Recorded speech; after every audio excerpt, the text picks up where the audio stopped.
Chapter 71. Muzilian and Muzichu didn't know that Xiao Jin had labeled them as good people. Xiao Fei, on the other hand, was relieved. She was gratified that the relationship between her son and his sister was still good. Look, his sister said that they were good people. After talking with Xiao Jin, Xiao Fei prepared to go to Sakura Island. They set off early in the morning and informed Xiao Jin before leaving. However, Xiao Fei was not a completely careless mother. In the morning, Xiao Jin saw Xiao Fei transfer 100,000 yuan to her. She fell into a long silence. To be honest, she couldn't bring herself to ask Xiao Fei for money. Even if this body was Xiao Fei's daughter, she still felt strange. She didn't need money now. She could save the money and return it to Xiao Fei when the time came. Besides, the fortune-telling shop could also make money. Of course, after Xiao Fei and Muzilian left, when Xiao Jin woke up to go to school, Muzilian, the Chinibu, saw her and threatened her fiercely. Now we are in charge of this family. Our house has a curfew. You have to be home before 8 o'clock in the evening. Otherwise, you can forget about coming back. Xiao Jin. Needless to say, Muzichu basically danced until the wee hours of the morning every day. How could he tell her that the Muzilian family had a curfew? She laughed to show her respect for Muzilian. Muzilian was angered by her mocking laughter. What do you mean? Are you doubting my words? Xiao Jin. Before Feifei left, she wanted us to get along well. She said that if you treat me badly, I should tell them.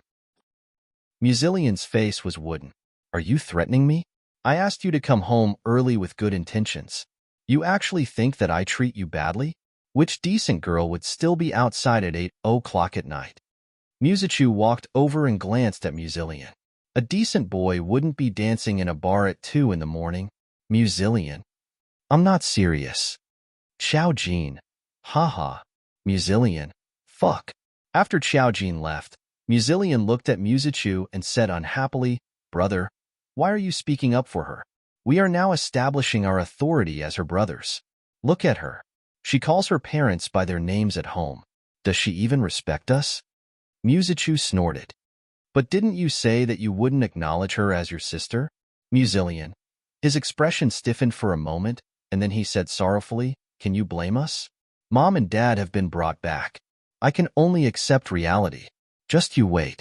When Dad is old and Big Brother is in charge of the family, we will chase her out. Muzichu walked out with him. After a few seconds of silence, he said, Have you found the group of people who tricked her into taking drugs? Muzilian's face turned serious. They found them. Those bastards bribed the manager to cover up the video. My brother just found out, but he had a strange expression. There were 2 women in the video, but they are now dead. Slashed 52 times. Muzichu's expression changed. They are both dead?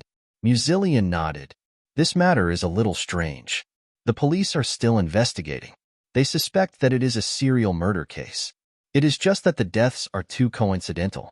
Xiao Jin was called to the police station for an investigation, but she is not a suspect and has sufficient alibi. Chapter 72. Muzichu pursed his thin lips and said, Let's not talk about this for now. Let's focus on those people. Muzilian said, I know. Although he said that, when they really arrived at the Muzichu's house, Xiao Jin suffered such a big loss that he almost wanted to commit suicide. But Muzichu and Muzilian didn't just sit back and watch. Xiao Jin hadn't left home yet.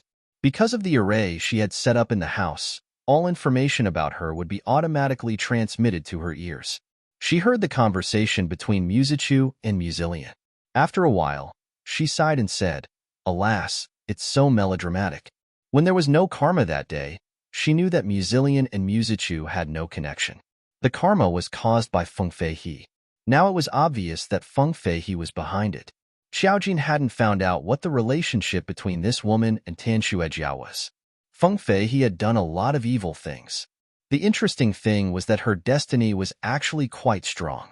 Xiao Jin couldn't see it at a glance, which could only prove one thing.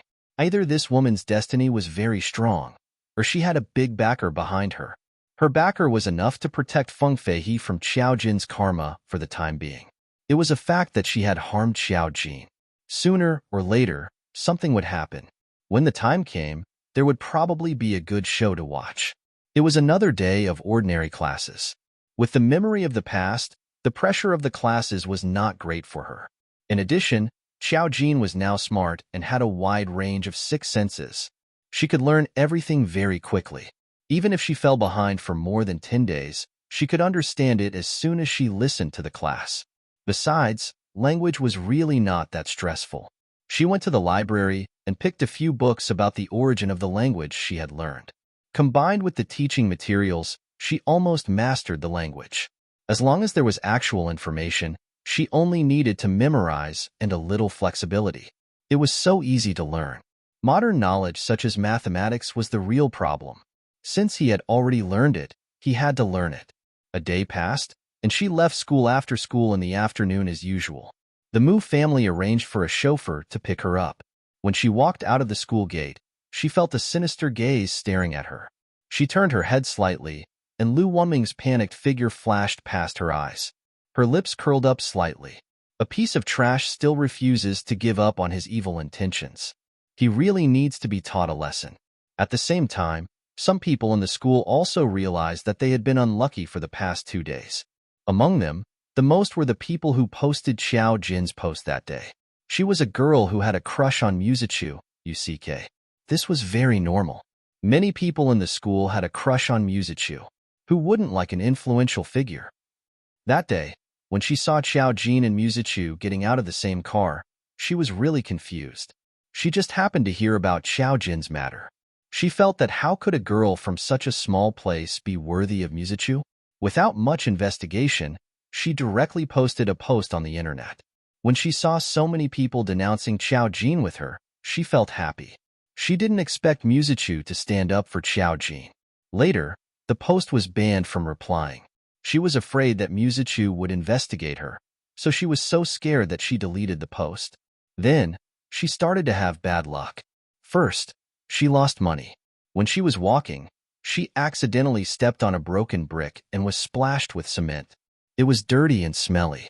At that time, she was so angry that she went back to the dormitory to change her clothes and take a shower. This was just a small problem. Ordinary people would be able to get over it in a flash. However, when she was taking a shower, her foot slipped and she fractured it. Chapter 73. She entered the infirmary. Injuries were a small matter, and it wouldn't affect her classes. But when she was surfing the internet on her phone, she accidentally received a text message. Her hand slipped, and she was unlucky enough to encounter a virus. Someone had stolen more than 100,000 yuan from her bank account. There were many rich people who could study in this school, and UCK was one of them. Her family gave her a lot of pocket money, which was why someone had stolen more than 100,000 yuan in one go. But this was her living expenses for a few months. With her roommate accompanying her, she went to call the police. When she came back, she touched her pocket. "Where's my phone?" UCK broke down immediately. She collapsed in the dormitory, almost crying from anger. Losing her phone wasn't a big deal. She could buy a new one to make up for it. The key was that UCK had encountered several unlucky incidents in a row. Now that she had even lost her phone, she broke down instantly. Her roommate who accompanied her to call the police felt her eyelids twitch. They searched for her phone together and confirmed that it was missing. When she called back, her phone was turned off and she knew what had happened. "Aren't you too unlucky?" Her roommate couldn't help it. "Why are you so unlucky these 2 days?" Lost money, fractured bones, stolen credit cards, and now lost her phone. Basically, all the unlucky things in the year came together, right? Some people might not even be so unlucky in a year. UCK was exhausted by these small matters. She broke down and said, "I don't know what happened either." Of course, they couldn't find the reason. But when they were students, they liked to post things on their WeChat moments or Weibo. Many students in the school posted that they had been very unlucky these few days. They were unlucky for no reason. The more serious ones were minor fractures. Things like losing money or mobile phones were not a big deal. UCK was considered to have suffered the greatest loss. At this moment, a roommate came back and heard that they had lost money. She asked them how they were doing. When UCK said that, her roommate fell into deep thought. "It's quite strange. In the past 2 days, you're already the 10th person I've heard of who lost their phones. More importantly, you have a fracture. A few students have had fractures in the past 2 days too. They all posted on their WeChat moments to complain. Yusuke felt a chill run down her spine when she said that. Her roommate beside her was also shocked. Is our school cursed? But in the end, it was too bizarre. Everyone was just a little surprised and didn't take it to heart. The backlash effect was still ongoing. Many people had gotten into trouble in the past 2 days, but it wasn't anything serious. The loss of some property was enough to offset the punishment for spouting nonsense in the thread. Karma was also divided into primary, secondary, and severity. However, there was a fundamental difference between pure malice and just joining in on the fun. Many of them were also involved in the thread, but nothing happened. Those who had gotten into trouble had more or less spread news about Xiaojin in the past. Now, they had just received their karma. Xiaojin didn't care about these things. He went to class as usual for the next 2 days. However, this kind of abnormal large-scale incident would be noticed by the school. They also reminded the students to take care of their belongings and pay attention to their personal safety. Most importantly, the accidents were all accidents. Who would have thought of this? But He Yao's team had their eyes on this matter. They were investigating Xiaojin. This small matter in the school wasn't what they cared about. When Hua Yiming browsed the school forum, he found that many students were complaining. He was interested and checked the history of the posts. These people had all replied to the rumor posts about Xiaojin. Chapter 74. Hua Yiming had discovered something. He realized something terrifying and quickly informed He Yao and the others. Other than Yi Shuadai, who had to go to class, everyone else was called over by Hua Yiming. This is a very strange point. I found that in the past 2 days, there have been many incidents in their school. There are many people who have broken bones or accidentally bruises. There are also dozens of people who have lost money, phones, and other belongings. This can't be a crime committed by someone. I think they all said that they lost their belongings by accident when they went out to play. Hua Yiming sorted out a document. He didn't show it to Chao Yikai and He Yao first. Instead, he said, "Do you think this is normal or abnormal? That depends on your analysis. It can be normal or abnormal." He Yao pushed up her glasses. In a short period of time, many people in a certain area have lost their belongings or had accidents. Since you said so, it proves that it's not a coincidence. Chao Yikai nodded. Hua Yiming handed the document to He Yao. I found it, but I don't have any evidence. I eliminated a small number of people who were involved in accidents. I checked the rest. These students all replied to the post about Xiaojin on their school forum, and they were all malicious. When He Yao heard that it was about Xiaojin, she immediately flipped through the document. Chao Yikai also checked it. After reading it, Chao Yikai frowned. This isn't right. He Yao nodded. This is definitely not right. These people replied to the malicious comments about Xiaojin, but the post was deleted. Although it was anonymous, it's obvious that they were retaliated against to a certain extent. Chao Yikai looked at He Yao with a grave expression. This isn't right, right? 2 days ago, we guessed that Xiaojin had a precognitive ability. Even if she knew that these people were hostile to her and wanted to take revenge, how could she control it so precisely and so minuscule? Yes, minuscule. This kind of revenge, if it was done by someone more ruthless, wouldn't just be a loss of property. Hua Yiming continued. Among them, the one called Yusuke was the one who posted the post. She suffered the most damage, with a broken bone and a loss of more than 100,000 yuan. I've checked, and the loss was caused by normal accidents. It's worlds apart from Xiaojin. It can only be attributed to Xiaojin's ability and curse. Curse. Chao Yikai's lips twitched before he shook his head. His expression was unusually solemn. We can't be sure if Xiaojin is a prophet or not. Now, he has another curse ability? That's impossible. A spiritual reader only has one ability. They had met so many spiritual readers, including themselves, but each of them only had one ability. The key point was that Xiaojin really did have these 2 abilities, and they were both extremely rare. This was especially true for the ability to foresee the future, which was rather terrifying.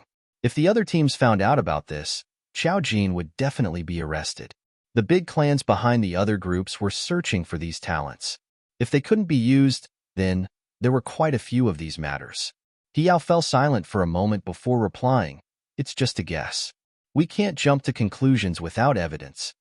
However, they all knew that now that the statistics were out, there was a layer of doubt in their hearts.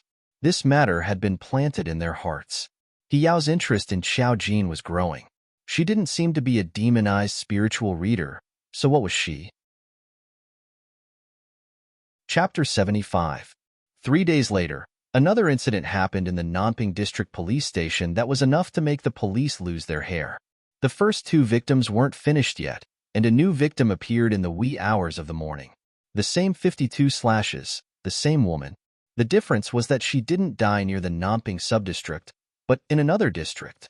The police officers knew each other's investigation information, so they combined the cases. They formed a special investigation team. To be honest, the capital had been peaceful for a long time, and such a brutal murder hadn't happened in a long time. This was clearly a serial murder. Someone posted this on the internet, and with the development of the internet, this murder case caused panic and even became a trending topic on Weibo. The case hadn't been solved yet, and the Nanping Subdistrict Police Station was under a lot of pressure. They could only suppress the trending topic to avoid causing more panic. On the other hand, they increased their efforts and organized more manpower, hoping to solve the case as soon as possible. The murderer was cunning and familiar with the roads. The surveillance in the nearby areas wasn't strict, and there were some problems. Also, it was very likely that one of the victims didn't die in the first place. To move the body, it had to be over a large area, and the target was obvious. How did the murderer do it? Someone remembered that Xiao Jin said 3 days later, but the policewoman and the others didn't have any other reason. However, there was still progress. The bodies were found in the wee hours of the morning, which meant that someone was active in the wee hours of the morning. To move the bodies, they needed the help of tools. The murderer should be active in the wee hours of the morning, and the police focused on some special office workers in the wee hours of the morning. For example, the cleaners. The cleaners in the capital were now equipped with intact garbage trucks. They had checked earlier, but didn't find anything unusual. All 3 crimes happened in the wee hours of the morning. Although the 3 victims had the habit of partying outside in the wee hours of the morning, the murderer might be waiting for an opportunity to suspect that the target was back. When Xiao Jin was found in school, it was also after school. She was holding a book, looking like a studious and exquisite girl, untainted by the world. Hiao stood in front of her and smiled. "Miss Xiao, can we talk?" Xiao Jin tilted her head and thought for a moment, then nodded and told the driver to go back later. They moved to a nearby cafe. After sitting down, Hiao asked, "What would you like to drink, Miss Xiao?" Xiao Jin said, "Juice will do." Hiao nodded and ordered a glass of juice for Xiao Jin and a cup of coffee for herself. Xiao Jin looked at Hiao with some interest. "You wanted to look for me but couldn't find an excuse. Coincidentally, someone asked you for help." Hiao's expression froze for a moment before she relaxed. "I think Miss Xiao should know who asked me to look for you.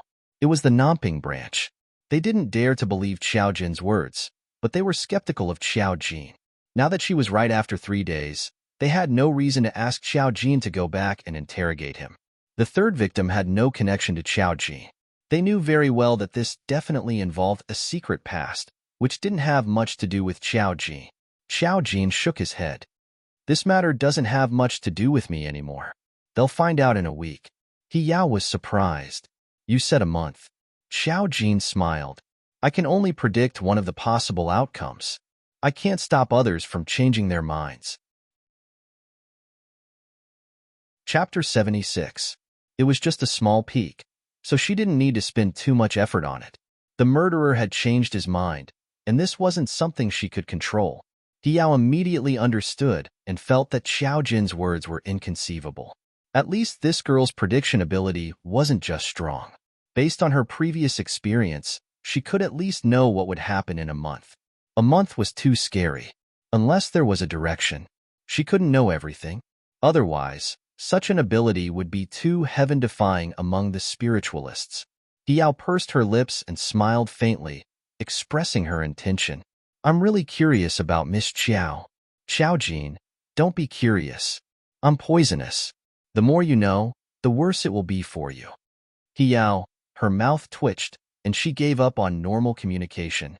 She only asked, "Miss Xiao, do you know about the existence of spiritualists?" She went straight to the point and locked her gaze on Xiao Jin. "I know." At this moment, the juice was served. She reached out and took a sip. Her mouth was full of sweetness. "Aren't you from the spirit group?" "Oh, spirit group, that's a very vivid name." He Yao's expression changed slightly, and her smile faded. "It seems that Miss Xiao knows a lot." "Xiao Jin, I know a lot more than you think." She smiled and took a sip of the fruit juice. "Since you've treated me to fruit juice, I'll tell you something. Don't think about investigating me. I said that you don't have the ability, so you don't have the ability. Instead of paying attention to me, you might as well catch more demonized spiritualists to contribute to me." He Yao's face twitched, knowing that she was completely open. "So when my team went to catch that demonized spiritualist last time," Xiao Jin waved her hand. "Hey, that has nothing to do with me. I just happened to pass by and picked up some things. Besides, what's the use of capturing them? If you capture them, you'll be contributing to others. In the future, if there are any spirit reader masters, just tell me and I'll capture them. It's better to give them to me than to others. Who knows, I might even be able to provide you with help." He Yao's expression changed. "Miss Xiao, what do you mean? We'll take care of it ourselves. Get rid of it." Xiao Jin lifted his eyelids and glanced at him. "Are you sure those demonized spiritualists will be dealt with by you?" He Yao, "Indeed, that was not the case. After they captured the people, they would hand them over to the headquarters. The headquarters would be responsible for dealing with the demonized psychic master. Over the years, there had been no exceptions." Now, Xiao Jin's words sent a chill down He Yao's spine. She sat up straight and said seriously, "Miss Xiao, I've said too much." Xiao Jin knew that she was a member of the spirit group, so she wouldn't believe his words so easily. Besides, the spirit group wasn't her main target right now, so there wasn't much she could investigate. She finished the juice in a few mouthfuls and suddenly showed her phone to He Yao. "Let's add each other as friends. If there's anything, we can talk on WeChat. It'll save you the trouble of tracking me down." He Yao. She composed herself and took out her phone to scan Xiao Jin's WeChat. After adding her as a friend, Xiao Jin said, "Miss He, if you encounter any trouble in the future, you can look for me. However, I don't want money. I just want clues about the demonized spiritualists. Whether it's worth the deal or not depends on Miss He. If there's nothing else, I'll take my leave first. Bye-bye, Miss He." She smiled brightly, brimming with the pure aura of life, fresh and beautiful. The girl's bright smile left a deep impression on He Yao. Chapter 77. After Xiao Jin left, He Yao added Xiao Jin's WeChat. Its Jin was a name that would shock anyone who saw it. He Yao found it hard to imagine that a girl who looked a little cold would have such a cute name. Maybe this was the difference between the internet and the real world. He Yao wouldn't believe Xiao Jin just because of a few words, and she wouldn't continue to cause trouble for Xiao Jin. At this moment, the headquarters called He Yao and said that they would send someone to help them, which made He Yao frown. She didn't think too much about it and decided to go back first. After returning home, Xiao Jin started to train officially. She could use the array to fight the enemy, but she had to train her body. Xiao Jin's body was thin and weak, so she needed to train. She set up an array in the Mu family's house so she could train more efficiently. During dinner, Muzilian and Muzichu didn't come home, so she was the only one at home. She received a video call from Xiao Fei. In the video, Xiao Fei was by a house by the sea, holding his phone and smiling brightly at her. It was about the same time as here, and the sky looked darker. She could hear the sound of the sea breeze. "Jan, how are you doing at home today?" Xiao Jin took a sip of soup and said, "Pretty good." "Are Chi Chu and Qi Lian eating with you?" Xiao Jin said honestly, "They're not back yet." Xiao Fei said, "How dare you? What time is it? Why aren't they home yet? Did they start fooling around after their father and I left? Wait for me to give them a call." Xiao Fei didn't restrict them that much, but now that she and Muzilian had left, Muzichu and Muzilian didn't eat at home. She felt that it was too much to leave Xiao Jin alone at home. Xiao Jin, actually, she wanted to say that it didn't matter if he was there or not. Xiao Fei hung up the video call and called the two of them. Xiao Jin finished his meal and went straight upstairs. Then, he prepared for his physics homework in his room. It was too tragic. While she was reading, Xiao Fei called her again, telling her that he had already asked them to go home. At the same time, she asked about Xiao Jin with concern and exhorted him before hanging up. Xiao Jin noticed a WeChat message when she answered the phone. She clicked on it and saw that the message was from Song Yanqing. Song Yanqing, Miss Jiao, are you free this weekend? Song Yanqing, my father wants to meet you. Since Song Main was looking for Xiao Jin, it probably meant that he had made some progress in his investigation. Xiao Jin thought about it and replied to Song Yanqing. It was from Jin Jinyo. Okay, I'm free this weekend. Just send me the address. Song Yanqing, okay. Seeing that Xiao Jin had accepted his invitation, Song Yanqing arranged it quickly.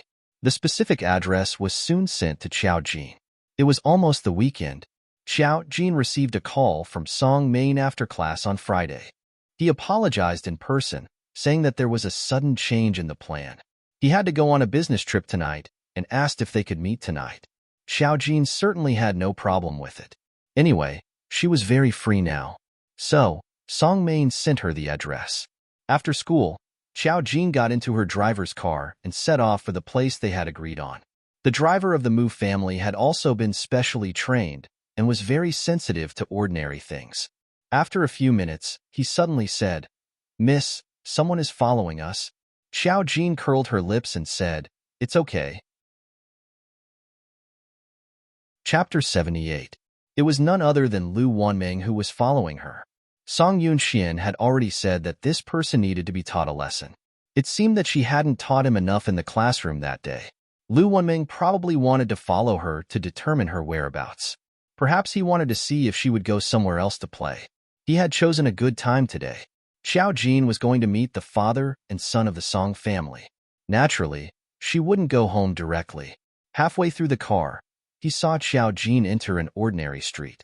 This street was filled with the old city scenery left by the capital.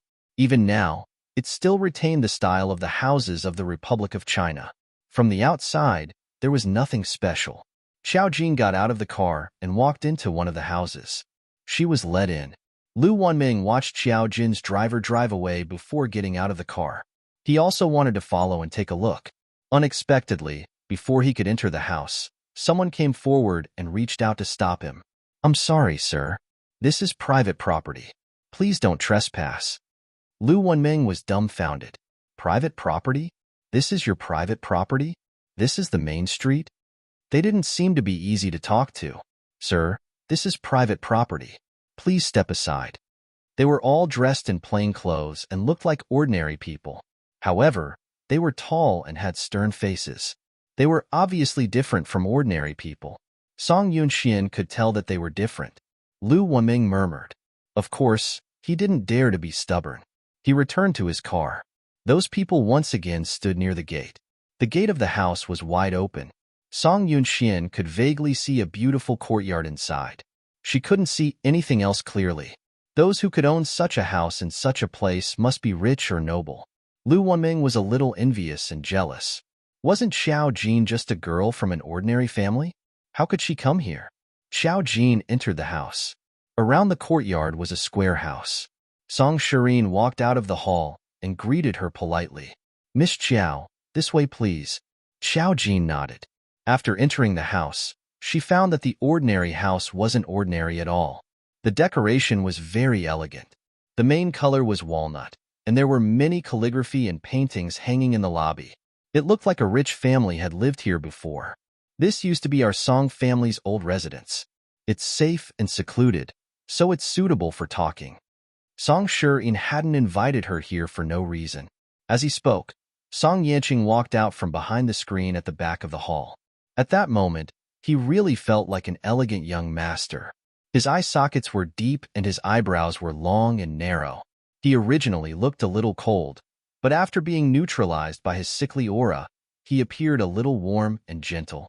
His complexion didn't look as pale as before, which made him look even more beautiful. Her figure was well-proportioned, and she stood there tall and straight, just like the most dazzling light in the room. He was wearing a long sky-blue coat, like the others, like 2 seasons. He was still extremely cold. Xiao Jin could help him solve this problem. The next time he obtained the death aura, he would have to wait. Seeing Xiao Jin, Song Yanqing smiled widely. Miss Xiao, hello. His tone was as polite as ever. Compared with the indifference when they first met, there was a little more warmth in his voice. It was his respect for Xiao Jin. Ordinary people would go crazy with joy after talking to Song Yanqing. However, Xiao Jin wasn't a little girl who hadn't seen the world. Chapter 79. Song Yanqing's face was unparalleled in the world. Xiao Jin mainly put everyone in the same position and didn't care much about this kind of beauty. Wrong, he still cared. Beautiful people were easy to look at and make people happy. Xiao Jin nodded. Song Main gestured for her to sit down. Miss Xiao, please sit. Although Xiao Jin's identity was special, Song Main didn't lose her sense of propriety. She had the strong demeanor of the head of a large family, and she was also respectful and polite to Xiao Jin. Song Yanqing sat next to him. When the father and son stood next to each other, there was a direct comparison. Song Yanqing's mother was famous for being the #1 beauty in the capital when she was young. He had tried his best to pick out his parents' good points and grew up with a face that made people happy. At this moment, he looked at Xiao Jin with indifference and a slight smile on his lips. If anyone else had been stared at by him like this, they would have been in a mess. Xiao Jin was very calm. She only looked at Song Main. Mr. Song, are you here this time because you have made progress in your investigation? Song Main looked at her, then tilted her head to look at her son. She then turned back and sighed silently. Indeed. Because he had to go on a business trip tonight, he didn't beat around the bush and told her what had happened in the past. The Song family's origins could be traced back to 100 years ago. At that time, the ancestor was Song Main's great-grandfather. Great-grandfather relied on the chaotic era to make a fortune. At that time, there were still many legends about mysterious events in society. Great-grandfather somehow got to know a powerful person. The powerful person said that great-grandfather was very lucky and would protect his descendants. Moreover, the Song family's descendants would have a top-grade birth chart, but they needed to be protected. It was said that great-grandfather made a deal with the powerful person, but no one knew what the deal was. The powerful person helped great-grandfather build up the Song family's foundation and chose the Song family's mansion as the best feng shui location. From then on, the Song family's path was smooth sailing and they became prosperous today. It happened 30 years ago. At that time, Song Yanqing hadn't even been born yet. Problems had already begun in Song Yin's generation. Regardless of whether it was the brothers or the collateral relatives, as long as it was their generation, it would be a girl who would descend. There was no exception. Song Shirin's father, the old man of the Song family, felt that something was wrong. So he found a feng shui master out of nowhere to re-examine the feng shui of the Song family's ancestral home. The feng shui master only said that there was a problem with the Song family's mansion and that the feng shui had been rectified. At that time, I had just come into contact with all of this, and I had indeed witnessed the amazing methods of that master. Thinking back to that scene, Song Shirin felt emotional. Only then did she realize that there were some people in this world who could not be judged by common sense. After that, he said that I would definitely have a son in 5 years. 5 years later, Guanqing was indeed born. This was supposed to be a joyous occasion. At this point, Song Shirin slowly exhaled and sighed. Song Yanqing's eyes flickered slightly. No one knew what he was thinking. Xiao Jin revealed a playful smile. He was right. You also had a son. I also thought that he was doing it for our own good. But on the day Guanqing was born, he did something to him. He said that Guanqing's fate was unparalleled in the world, but the Song family wasn't enough to suppress his fate and needed to be protected. At the time, I felt that it was inappropriate, but my father agreed. In addition, the feng shui master had also said that he had a son because of the master's help, so they believed him. Chapter 80. Now that I think about it, I'm afraid Yanqing's fate was switched from then on. When Song Yanqing was born, he began to have a high fever not long after that night and had all kinds of problems. When they contacted him after that, the feng shui master only said that health problems couldn't be forced. Moreover, although Song Yanqing grew up with a weak body, He was indeed as smart and perfect as imagined, except for his weak body. Thus, the Song family suppressed this question. If Xiao Jin hadn't suddenly appeared, Song Main wouldn't have connected this problem to the fortune teller. After all, she had never heard of a fate switch before. Xiao Jin smiled even more happily. When it comes to feng shui, it's best to be careful. Then let me tell you, what he did to your house wasn't to change your feng shui at all, but to set up a fate sealing array in your house. This is the basis for a fate switch. The other party is an array master. An array master? Song Main was a little shocked, obviously not understanding what it was. Song Yanqing was also a little confused. Miss Xiao, can you explain it to us? Xiao Jin nodded. It's okay to tell you. I can put it this way. In this world, there are humans and spiritualists. Xiao Jin directly explained the differences between spiritualists. Song Yanqing was a little surprised, but not too shocked. Song Main's face froze. She looked at Xiao Jin and suddenly asked, "Where did Miss Xiao learn these things?" Xiao Jin waved her hand. "Don't ask." Song Main saw that she didn't answer and didn't force her. Instead, she had a strange expression. After a long time, she said, "I know about the existence of spiritualists, but this is the first time I've heard of such a distinction." Song Yanqing looked at Song Main and frowned slightly. "Father, you know about spiritualists?" Song Yi nodded, looking a little tired. "That's an existence that neither you nor I can stop. I didn't tell you for your own good. Psychics are very different from us ordinary people.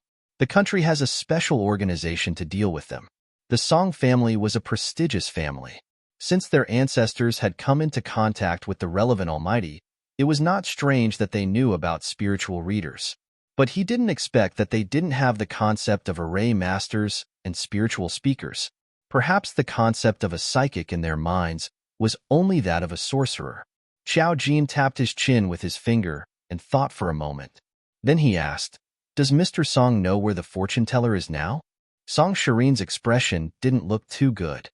"It's precisely because I know that this matter is difficult to handle.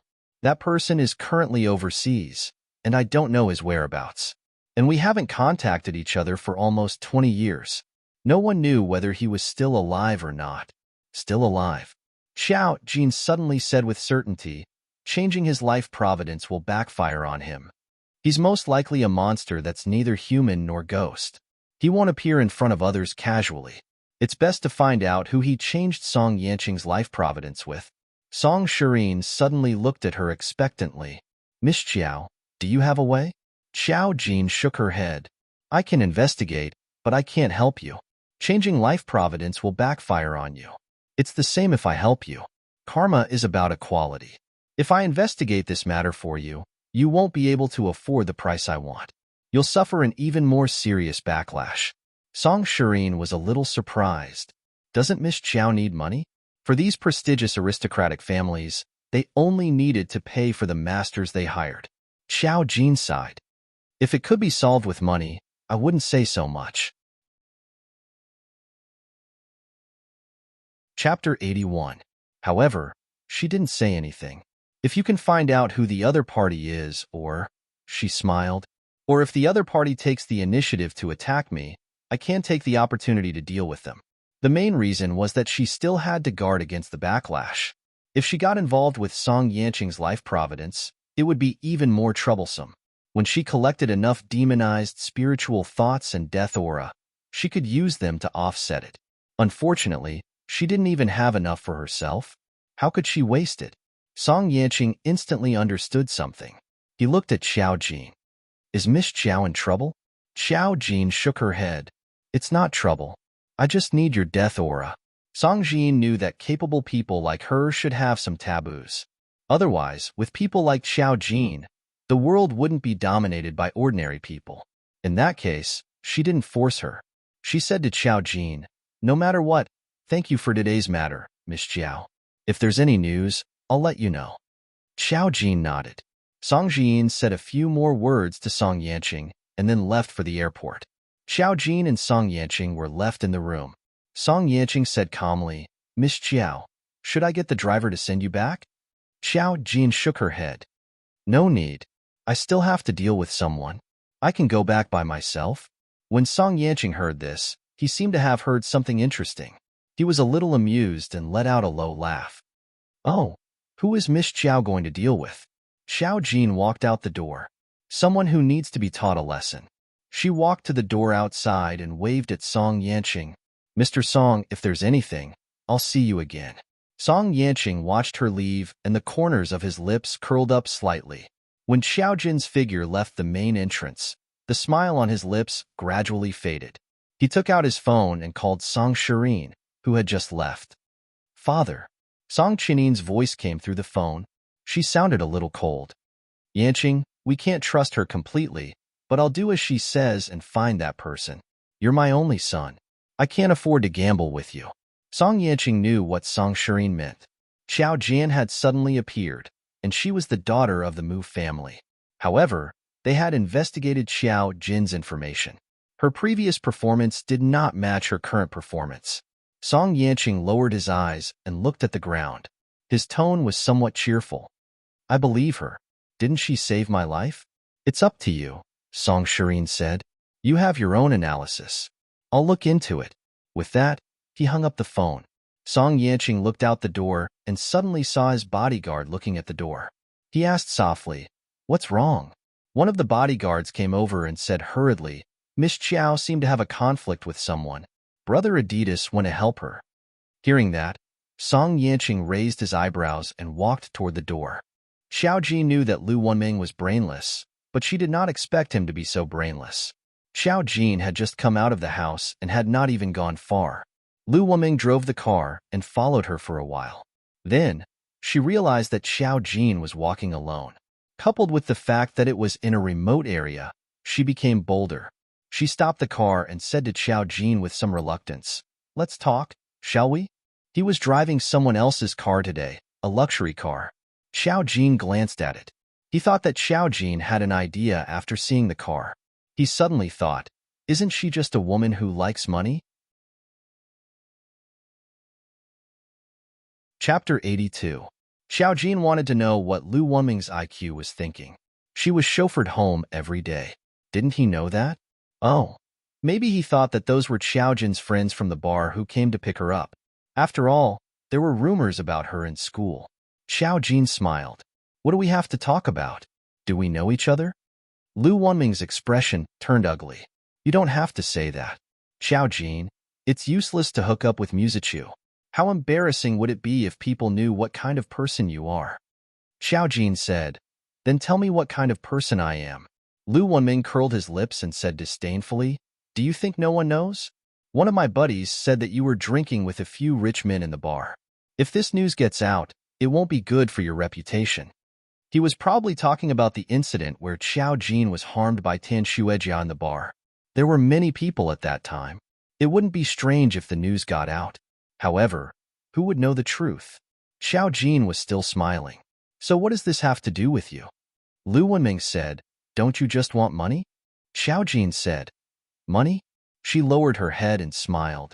Her smile was exquisite and charming. She looked at Lu Wunming and said, I only hate one kind of person in my life. People who don't have any self-awareness and are shameless. If you woke up this morning and took a look at yourself in the mirror, you should know what kind of person you are. Lu Wunming was angered by Xiao Jin's words. He felt that he had lost face. A trace of anger flashed in his eyes. He got out of the car and wanted to grab Xiao Jin. Why are you pretending to be noble?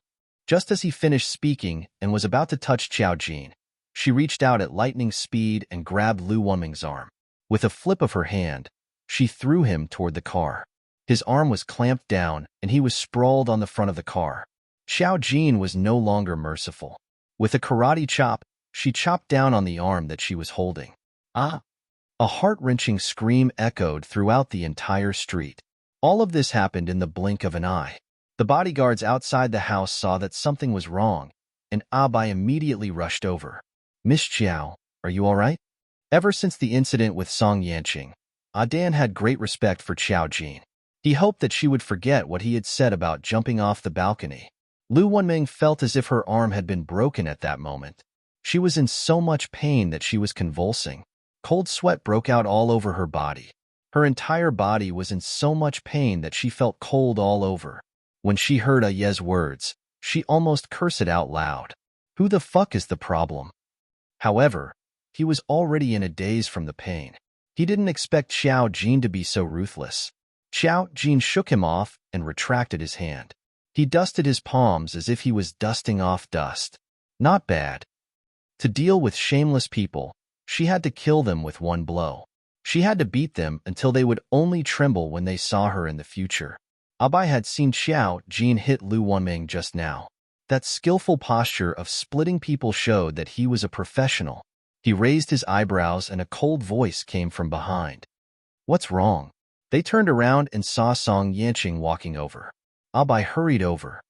Young master, something happened to Miss Xiao. At this moment, Lu Wanming was in so much pain that he was trembling. He covered his numb arm and shrank to the ground. Leaning against the front of the car, he looked at Xiao Jin in pain. Before he could scold him, he suddenly saw a noble man standing in front of him. With just one look, the other party's strong aura suppressed him until he forgot what he wanted to say. Chapter 83. Anyone who stood in front of a man like Song Yanqing would only feel the huge gap between them. He didn't need any actions or words. The aura around him was born, and others couldn't learn it even if they wanted to. It was a kind of elegance and nobility that came from being born superior. Just one look at him made Lu Wanming feel suffocated and embarrassed. As soon as he appeared, Lu Wanming was a little scared to even look at him directly. The other party didn't need to say anything, and it was clear that he was in a sorry state right now. What's wrong? Song Yanqing lowered his head slightly to look at Xiao Jin. Xiao Jin shook her head. Just a small matter. She looked at Lu Wanming and sneered. Whatever. If you come to harass me again, I'll beat you every time I see you. Let's see how much you can take. After saying this, Lu Wanming shuddered. He had never felt Xiao Jin's ruthlessness and straightforwardness before, even from a boy. Xiao Jin didn't say much. She just waved at Song Yanqing and said lazily, "Bye. See you later." Song Yanqing lowered his eyes and said softly when she was about to leave, "My father left in a hurry and didn't thank you properly. Can you do me a favor and treat you to a meal?" When he said that, even Jie's eyes widened a little. Song Yanqing never took the initiative to invite others. Anyone who could be invited by him would feel lucky. Xiao Jin didn't feel too honored. She just tilted her head and thought, "Okay, what do you want to eat?"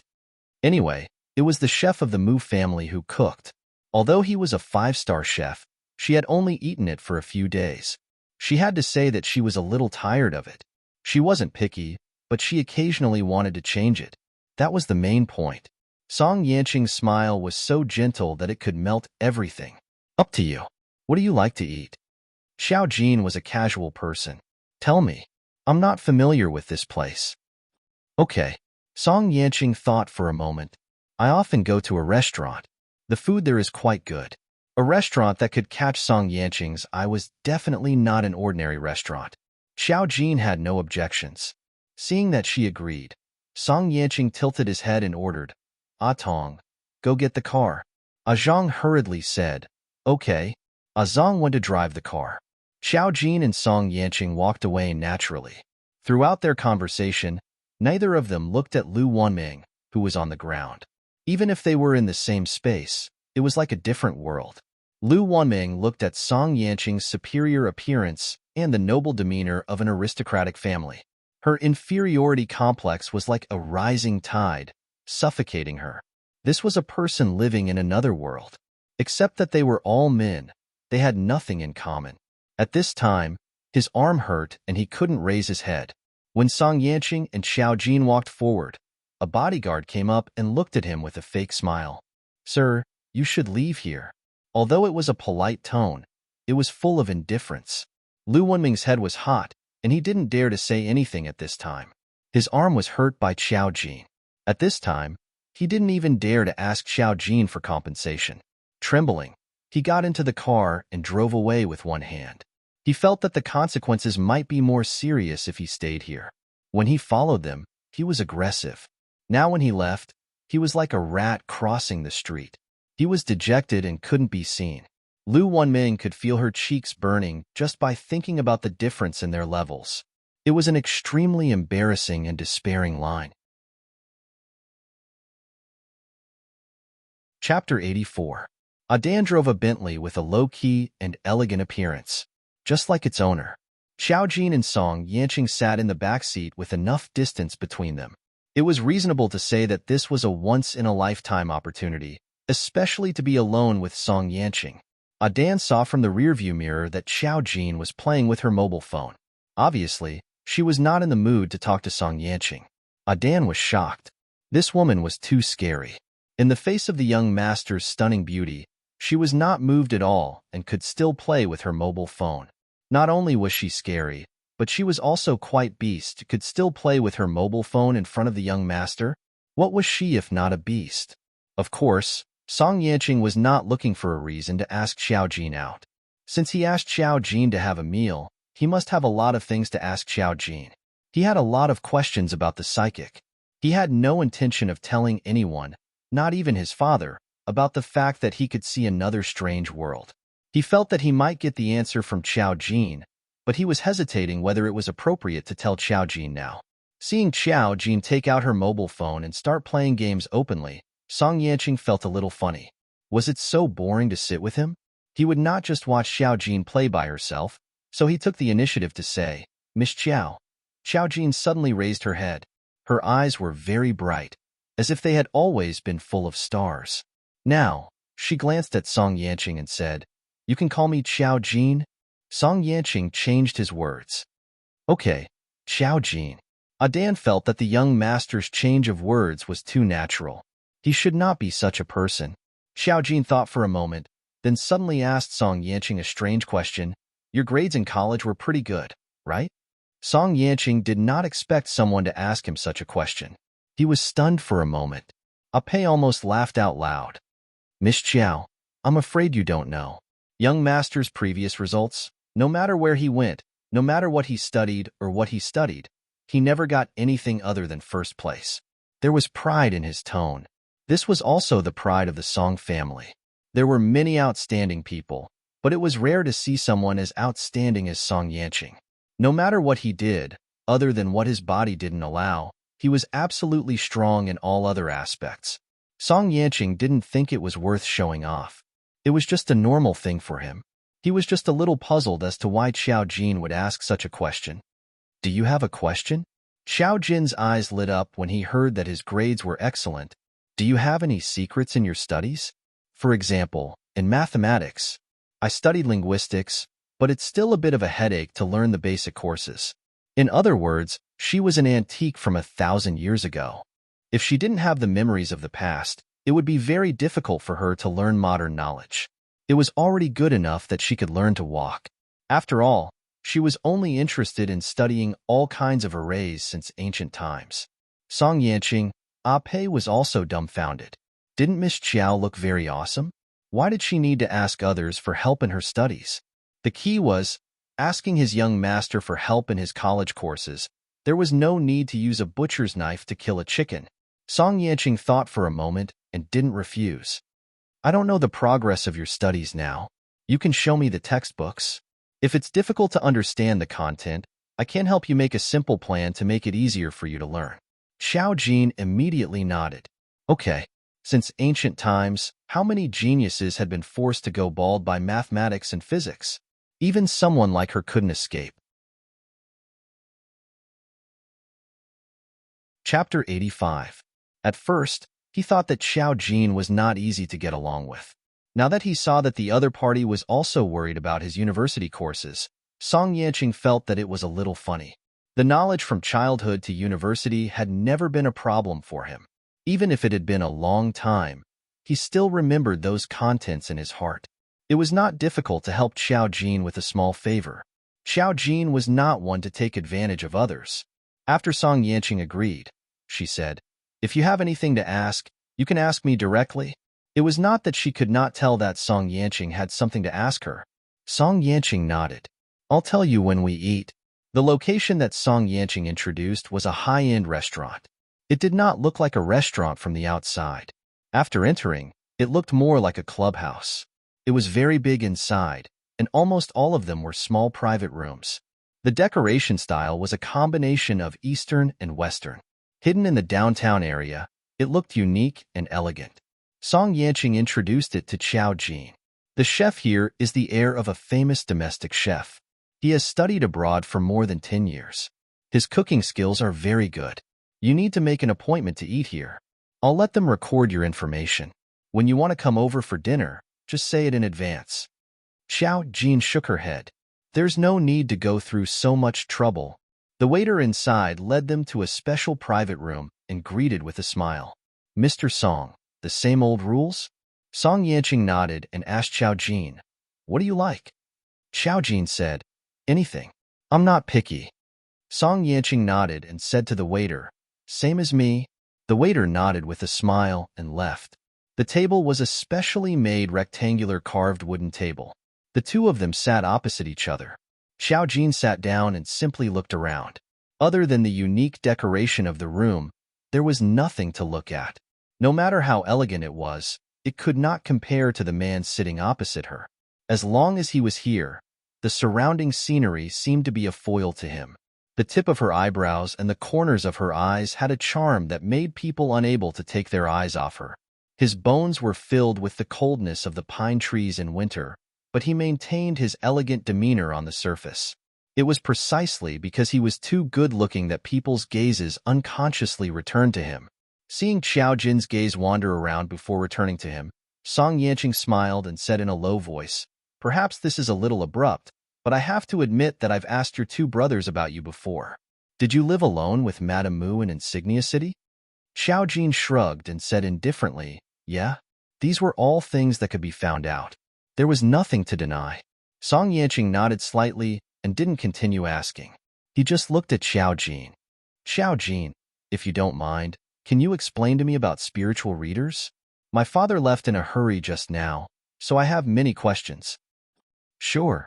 Xiao Jin thought for a moment and said, actually, there's not much to say.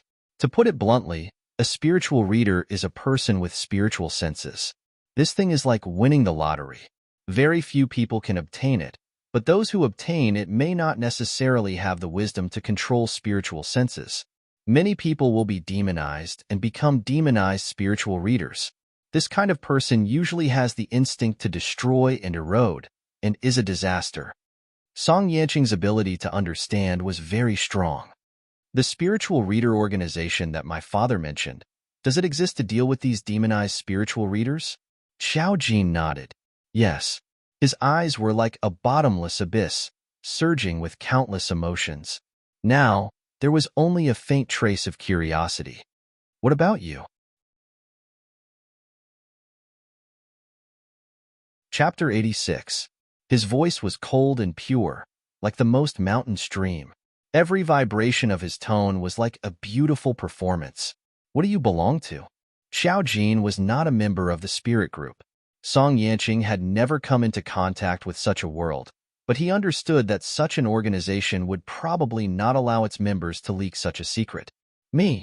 Xiao Jin's lips curled into a mysterious smile. I'm an existence that you can't imagine. Song Yanqing could see it. She looked amiable and approachable, but inadvertently, she gave off an obvious feeling of disparity. It was as if she was standing on a higher flight of stairs, looking down at the world. He continued to ask, why did you save me? Xiao Jin put his hands on the table and looked at him without blinking. I'll tell you this. In this world, everything is equal. Everything has a cause and effect. I have to pay a price for my current existence, and this price can be achieved by the death aura on your body. Therefore, I saved you for my own sake. Death aura. He savored these two words carefully and revealed a bewitching smile. It doesn't sound like a good word. Is it something that appeared when my life providence was swapped? Xiao Jin nodded. People will only have death aura when they die, but people who die of old age won't. Just like you, I saved you, but the death aura on your body hasn't dissipated. I can collect this death aura, but I can't make it disappear. As long as you're in danger, the death aura will exist. She paused for a moment and continued. You couldn't even live past 25 years old.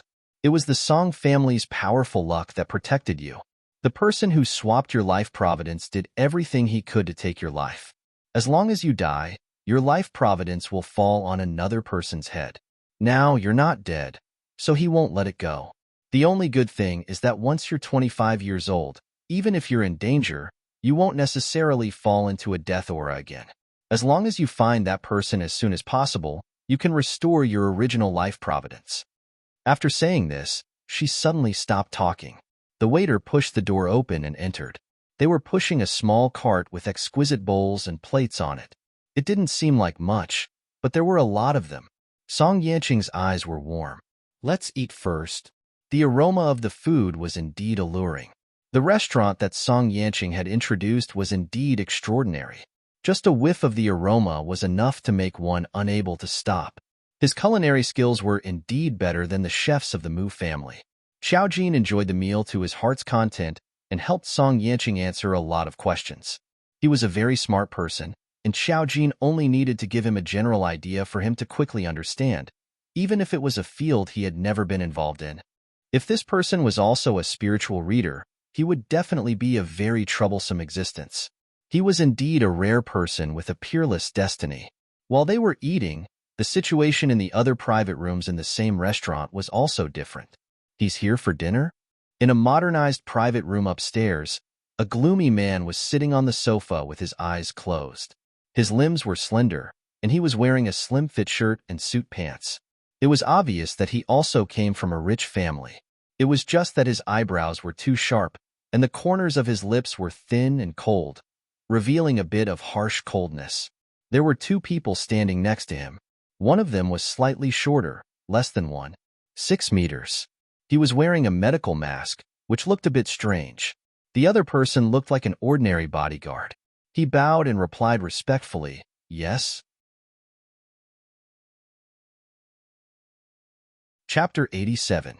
The gloomy man opened his eyes and looked at the short man. "Didn't you say that he almost died 2 days ago?" Most of the short man's face was covered by a mask. The only thing that could be seen was his eyes, which had strange pupils. They were not completely round, but oval. There was news that he was dead. A rough and hoarse voice came from under the mask. "He's alive again." "He's alive again?" The gloomy man smiled. This smile was a bit spicy and cold. "It's really strange." The short man was silent for a moment and said, "It seems to be related to a girl." "A girl?" The man sat up from the sofa and showed a hint of playfulness. "What kind of girl?" "I don't know." While they were talking, a trace of discussion came from downstairs. They were upstairs, and the window was open. The gloomy man's ears twitched, and he came to the window with the short man. They just saw the handsome Song Yanqing coming out with a girl. Song Yanqing didn't need to be mentioned. The girl looked delicate and showed a bit of a bright and beautiful aura, but she looked unfamiliar. The two of them only stood by the window, but the window door was half closed. It should be impossible to see their faces clearly. The girl downstairs quickly turned her gaze up. "What's wrong?" Song Yanqing asked, and the corner of his eyes followed. There seemed to be someone in the window. Those who came here were either rich or noble. The other party deliberately stepped back 2 steps behind the window, not letting Song Yanqing see clearly. A faint smile appeared on the corner of his mouth, and his eyes turned back. Xiao Jin snorted. "Nothing. It was just another spiritual reader." Her answer clearly indicated that there was something wrong. Song Yanqing just smiled and didn't continue to ask. The two of them walked out together. After they left, the gloomy man slowly said playfully, "Could it be this girl?" "It should be." The short man's voice was still rough. "Has there been another woman around Song Yanqing?" "Obviously it's her." The gloomy man nodded. "Go and check her background." The bodyguard behind responded, "Yes." After having dinner with Song Yanqing, Xiao Jin sent his teaching materials to Song Yanqing. Song Yanqing was really a genius. In less than half an hour, he sent Xiao Jin a note. They were all simplified formulas, and she had to remember which were the key points. There were also some formula questions that were not in the textbooks, but they looked more approachable and easier to understand than in the textbooks. At the very least, Xiao Jin wouldn't have to worry so much when he read the teaching materials again. Xiao Jin, the array master from 10,000 years ago, could not imagine that someone could invent such a strange and complicated subject. The wisdom of humans was truly boundless. She couldn't help but sigh. After studying for 2 days, he calculated that there should be some movement in his blog shop. She wondered which unlucky person, the wrong lucky star, was lucky enough to receive her guidance. Lindsay was a high school girl. Now, when she should be worrying about the college entrance examination, she fell into love blindly. She had a crush on someone. The crush of a pure little girl was always so beautiful. The other party was also much more mature than her. She wasn't sure if her confession would bear fruit. At this time, girls were always a little chinibu. She thought of the tarot card divination on the internet or the prediction of marriage. The shop, "You also come to fortune-telling today," suddenly came into her sight. She looked at the price and shuddered in shock. Chapter 88. The current price of 99 yuan for fortune-telling was still acceptable, but the other packages almost made her eyes pop out of their sockets. What was even more amazing was that this shop didn't even have a single customer. It was obvious that this shop was a scam. She just wanted to take a look, but she accidentally clicked on the other party's contact page on her phone. The shop replied immediately. "Customer service, today at your service." "Today, dear, how are you? Are you a fortune teller?" "Today." "Oh, are you a marriage?" "Marriage is only 99 yuan now. Don't miss this opportunity." Lindsay was shocked.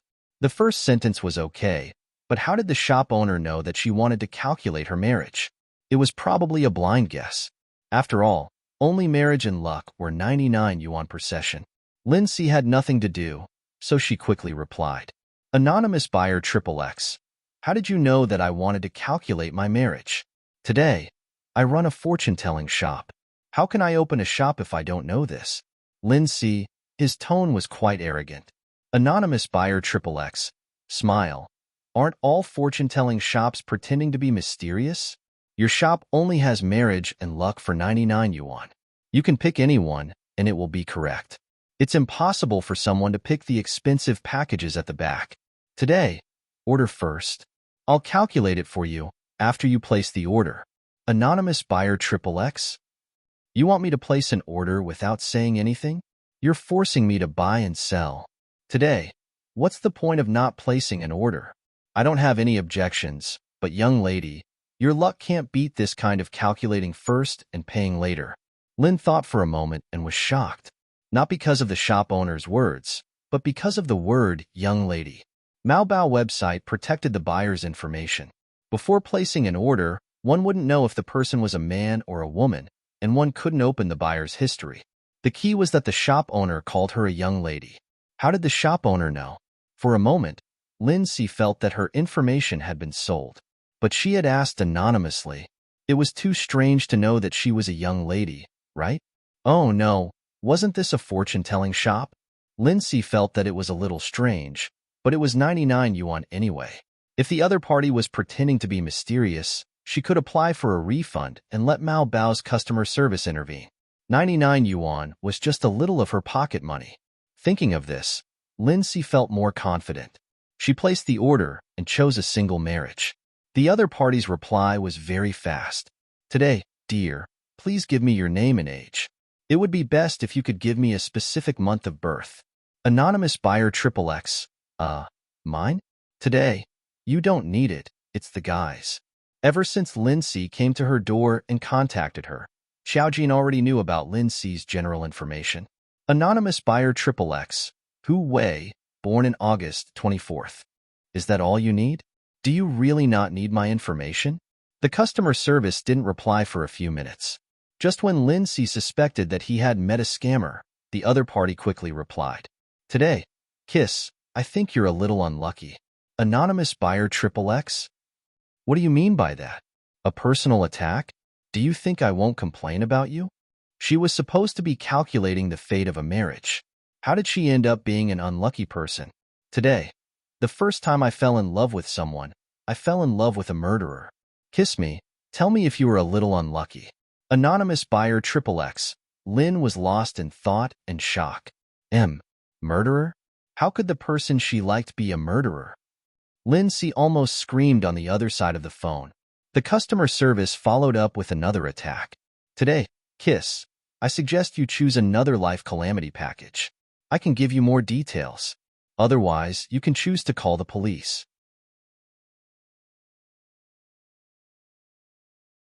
Chapter 89. Lindsay couldn't see it either. If he could see it, if she could see it, she could see an expressionless girl who was working hard on her math course. From time to time, she would look ferocious for a moment. She could even type in a very cute tone to brush her off. If it wasn't for the tradition of this stupid website, there was no other way for business. Xiaojin would definitely throw one out. Believe it or not, get lost. Xiaojin wouldn't care even if he knew that the person Lindsay met was dangerous. There were thousands of accidents in this world every day. It was good enough to meet her. Was she a living bodhisattva who saved the world and had to care about everything? It all depended on the person's fate. At that moment, Lindsay was sure that Xiaojin just wanted to cheat her of her money. But Xiaojin only calculated the information she gave. He didn't even know her own information. Wasn't this nonsense? Who only needed to know one person's name and date of birth. It wasn't even the 8 characters. Anonymous buyer. How can you say such nonsense? Don't you feel guilty that you're slandering an outstanding young man as a murderer? I want to report you, the seller. You don't even know my information, and you've already calculated it? Today, my dear, your surname is Lin. I'm too lazy to calculate your name. If you don't want to believe it, you can take a screenshot and report me. But you'll suffer a backlash. Lindsay's face instantly turned red. This shop was threatening her. She actually threatened her. Not only did she threaten her, she even used a cute tone to mock and brush her off. Was she human? Fortune-telling did pay attention to karma. Knowing too much might not be good for one, but that was for situations where it wasn't very accurate. It was Lindsay's first time doing this, and it was on the internet. She immediately thought that this shop was opened by a scammer. After taking a screenshot, she wanted to report it. But after thinking about it, she felt a little guilty. Usually, if an online shop was given a bad review, they would retaliate, let alone a fortune-telling shop. What if the shop wasn't good at fortune-telling but was good at revenge? Looking at the shop's speed, it had already been sent out. There was half a month's time between the order and the automatic confirmation and reneging. Lindsay could still choose to refund by then. She thought angrily that not only did she fail to calculate her marriage, but her sweetheart was slandered for no reason. She would just treat it as a temporary loss of 100 yuan. She obviously wouldn't take the customer service's words to heart. If she could find out that someone was a murderer with just a simple calculation, why didn't she just contribute to the country? There wouldn't be such a ridiculous thing in this world. She closed the chat interface and rolled her eyes. Hu was an older brother whom she met at a milk tea shop outside of school. He was handsome and was the treasure of the milk tea shop. There were many girls who were infatuated with him. However, Lin Xiliao always felt that she was special because every time she went, she was the only one who could enjoy the benefit of having a larger cup if she ordered a small cup. Hu said that it was a special concern for his younger sister. Young girls were always so obsessed with small benefits that they thought were romantic fantasies, so it was normal for Lin C to be moved by him.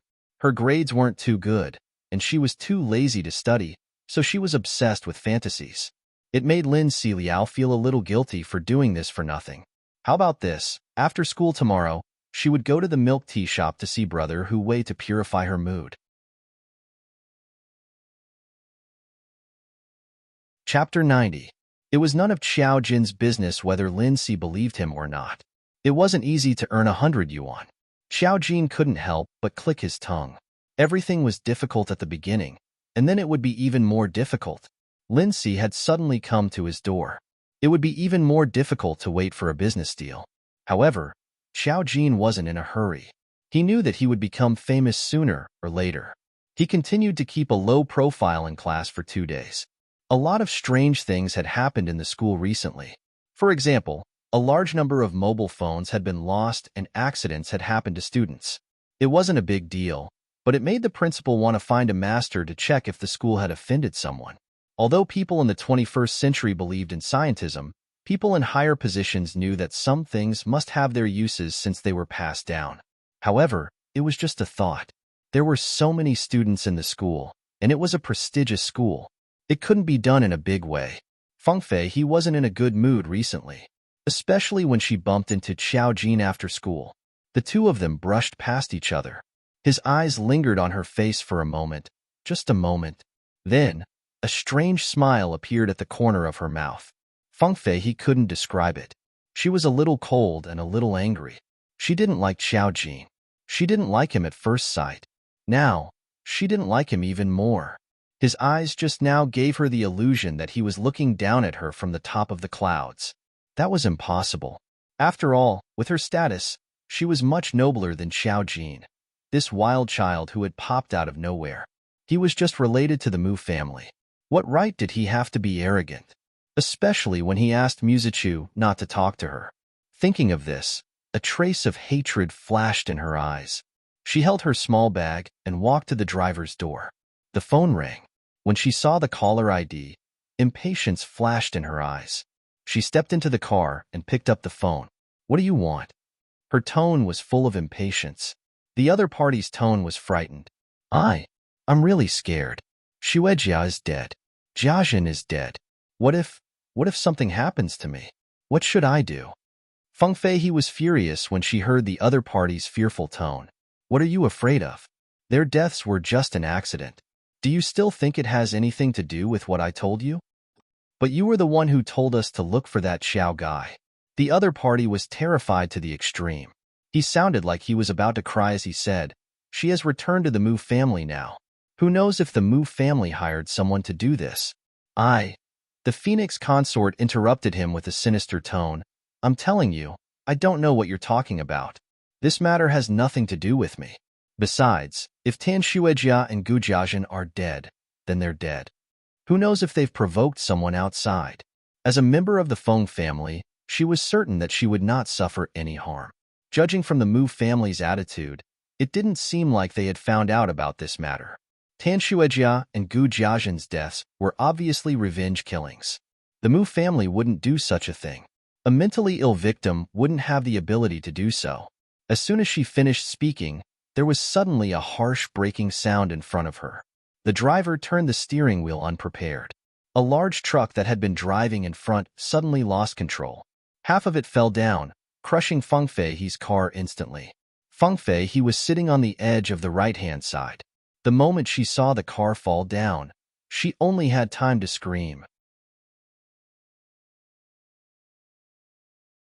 Chapter 91. When Xiao Jin returned home, he bumped into Musichu, who was about to go out. Musichu didn't have any classes today, so he came home early. When he saw Xiao Jin, he nodded and was about to leave. During this period of time, they didn't interact much. Xiao Jin didn't like to talk to them, let alone ask about their affairs. When he was about to leave, he suddenly heard Xiao Jin ask, "Xiao Jin, what happened?" Musichu paused and stopped. He looked back at Xiao Jin and said, "Something happened to Feng Fei. It's the daughter of my father's business partner. I need to go and take a look." His relationship with Feng Fei, he could only be described as ordinary.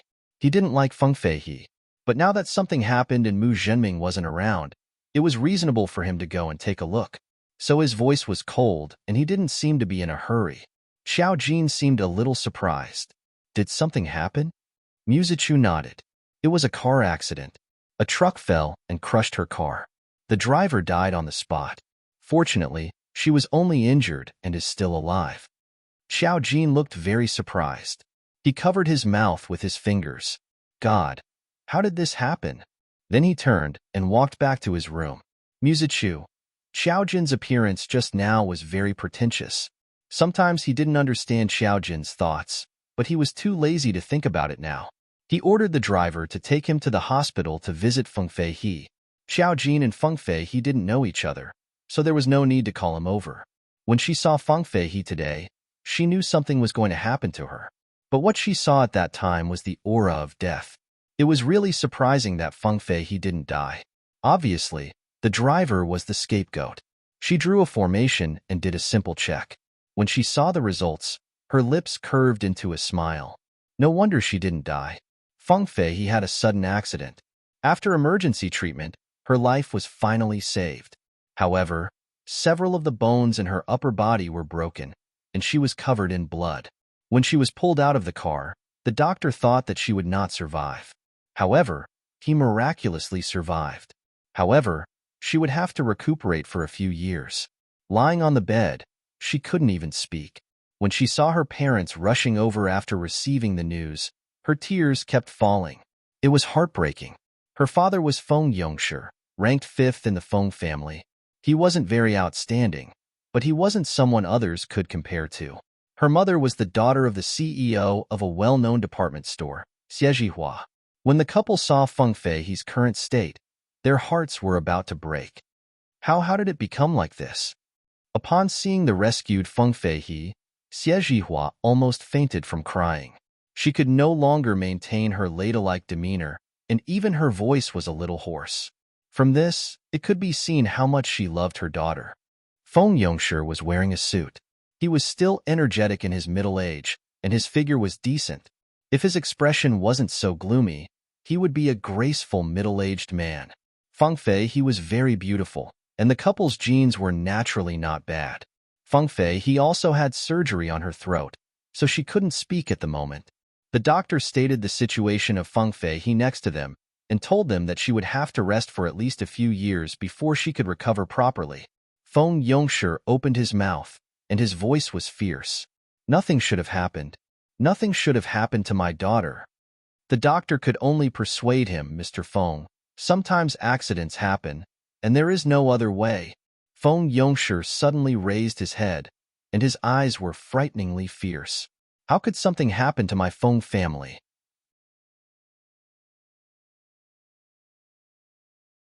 Chapter 92. His appearance gave the doctor quite a fright. Feng Yongshi had always been rumored to have a good character and a good reputation. At this moment, although it was hard to accept that Feng Fei had an accident, his appearance was obviously a bit extreme. Xiejihua, who was crying, suddenly reacted and pinched Feng Yongshi. Their family situation was not right, but ordinary people couldn't see it. Feng Yongshi immediately came back to his senses, restrained his anger, and waved his hand with a tired look. Doctor, I'm a little too excited. You can go out. Let me and my wife talk to my daughter. The doctor also understood their emotions and only said one sentence. The patient needs to rest well. Then he left. Xiejihua immediately cried even more.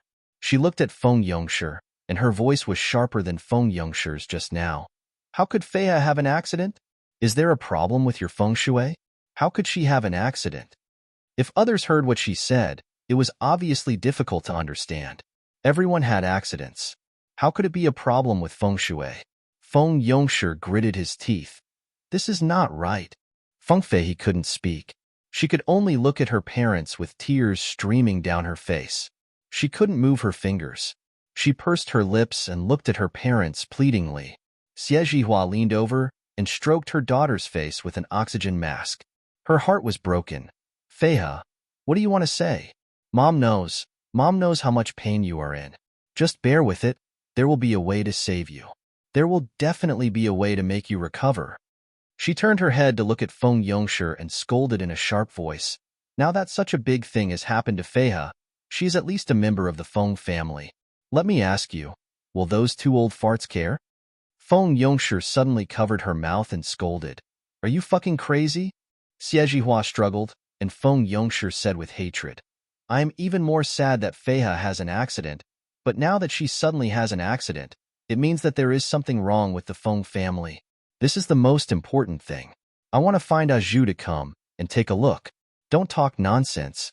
Xiejihua understood and nodded vigorously. Only then did Feng Yong let go of her. Xiejihua stopped and looked at Feng Fei with tears in her eyes. Her expression was ruthless. Who is so cruel that they dare to lay their hands on our Feng Fei? There are clearly several others. Feng Yongshi hurriedly interrupted her. I told you not to talk nonsense. I'll go out and call someone to inform Aju. Xiejihua glared at him but didn't say anything. From their tone, it seemed that they were certain that someone was trying to harm Feng Fei. However, the driver had already been interrogated. It was completely an accident caused by the truck going out of control. The traffic police had also verified it. If it was done on purpose, then the timing was perfect.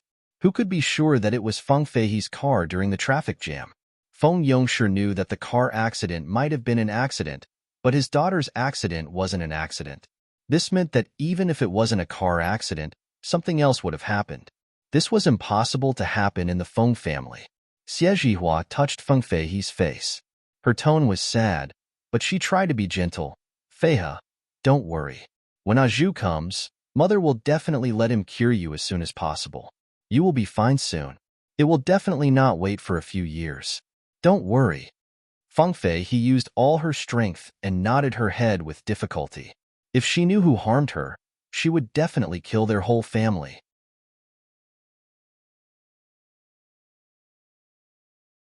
Chapter 93. Musichu came to express his condolences to Feng Feihe. However, Feng Feihe couldn't speak. Although she saw Musichu coming, she could only look at him with a pitiful look. Musichu was such a cold boy, and there was no fluctuation in his eyes at all. When Xie Zhihua was accompanying Feng Feihe in the ward, Musichu just said in a cold tone, "Auntie, don't be sad. You will get better soon." His tone was so flat that it sounded like he was completing a task. Xie Zhihua was already angry now. When she heard this, she immediately replied sharply, "People who don't know will think that you are forced to come to see our concubine. You have been wronged, Master Mu." Although she knew that he usually spoke in such a tone, Xie Zhihua still felt wronged for her daughter. Because she knew that her daughter had a good impression of Musichu, and Feng Yongshi also wanted to match them. Among the three sons of the Mu family, it didn't matter who came to marry the Feng family. But now Feng Feihe was lying in the hospital bed like this, and he still spoke in such a tone, which made Xie Zhihua angry. Unexpectedly, Musichu was not a silent person. He was the young master of the Mu family, and he had always been spoiled. How could he bear Xie Zhihua's criticism? He put down the things he brought to express his condolences to Feng Feihe, and his tone was even colder. "Auntie, I know that you are very sad about Feng Feihe's accident, but you have to know that her accident has nothing to do with me." After saying this, he turned around and left. Feng Feihe was a little excited. She wanted Musichu to stay. Xie Zhihua's eyes widened. Seeing that Musichu didn't look back and walked quickly, she was dumbfounded. Feng Feihe's tears fell again. Xie Zhihua panicked. When she went out of the ward, Musichu was tall and walked quickly, and he disappeared in the blink of an eye. She couldn't put down her face to chase him, so she turned back with an ugly face. "Don't cry. The people from the Mu family are all heartless. Why do you have to like him? If you really like him, I'll ask your father to think of a way. He has no choice but to marry you." Feng Feihe was still sobbing. She was so injured that she couldn't move or speak. Her mind was so weak that anything could trigger her. She couldn't even get angry. What else could she do other than cry? Xie Zhihua couldn't bear to blame her. She could only cry along with her. "You are my Feng family's daughter. You don't like anyone. It's that bastard who doesn't know what's good for him." When Feng Yongshi came back, he saw the two people crying in the ward. He couldn't bear it and said, "Zhihua, Azhu is here." Xie Zhihua turned around and quickly got up. An old man with a walking stick came in from Feng Yongshi's side. His body seemed a little stooped, but in fact, he was full of energy. He had white hair and a youthful face. He was wearing a noble tang suit. When he walked in, it was as if he was carrying the wind. His eyes were as sharp as an eagle's, and he looked like an old man who was not to be trifled with. Feng Yongshi's attitude towards him was cautious, but he didn't dare to take the initiative to help him. When he entered the room, Xie Zhihua lowered her head and called carefully, "Azhu?" There were a few bodyguards guarding outside the door. They all came with the old man. At this moment, they were standing outside, but they were staring at Xie Zhihua and Feng Yongshi in the room, as if they would shoot them if they made any strange movements. In such an atmosphere, Xie Zhihua would unconsciously be nervous. The ancestor was a key figure in the Feng family. Even the second brother who was in power had to be careful to protect him, let alone these small characters.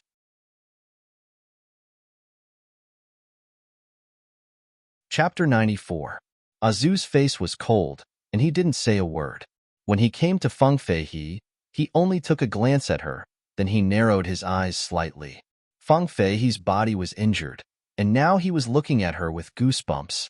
Under the old man's gaze, she seemed to have a creepy feeling of being seen through. Her scalp tightened in an instant, and goosebumps appeared. Her body began to tremble unconsciously. Xiejihua felt a little distressed for her daughter's nervousness, but she didn't dare to speak. Feng Yongshi said, "Feihe, don't be nervous. Azu is just checking your luck." When Feng Feihe heard it, although she didn't quite understand, she gradually calmed down. Azu glanced at her and suddenly said, "She still has shit luck." This sentence was full of hostility, and his voice was hoarse. It was as blunt as sharpening a knife, which made people's scalp tightened.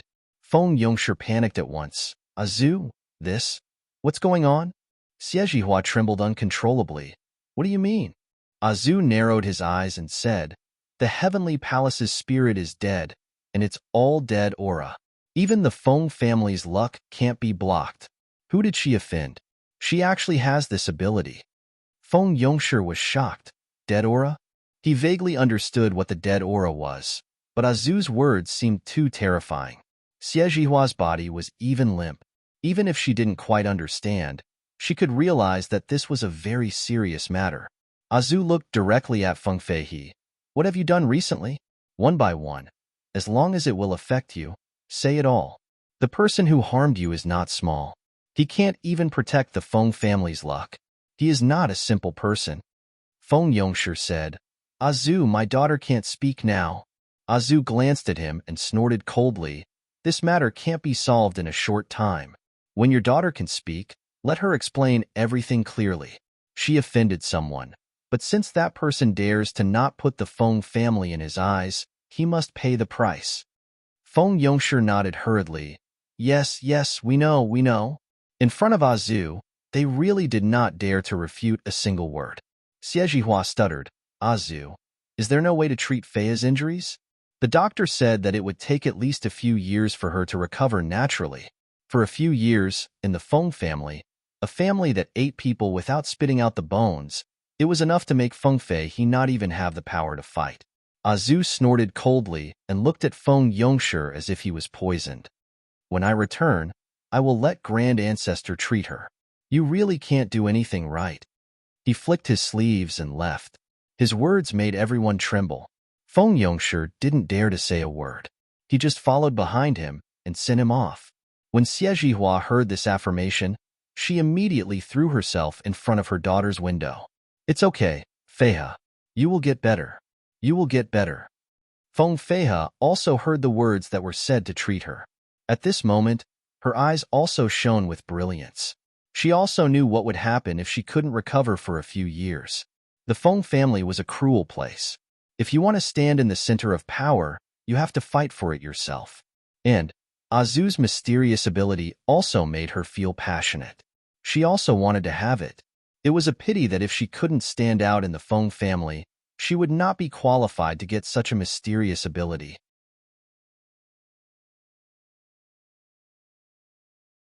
Chapter 95. Xiao Jin carefully calculated Feng Feihe's matter in the room.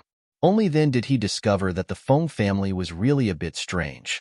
The Feng family was a big family that prospered in the same era as the Song family. If the Song family relied on the accumulation of their predecessors to enjoy great wealth, then the Feng family prospered by borrowing the power of others. Now that it had reached the point where it was as famous as the Song family, the Feng family was naturally powerful.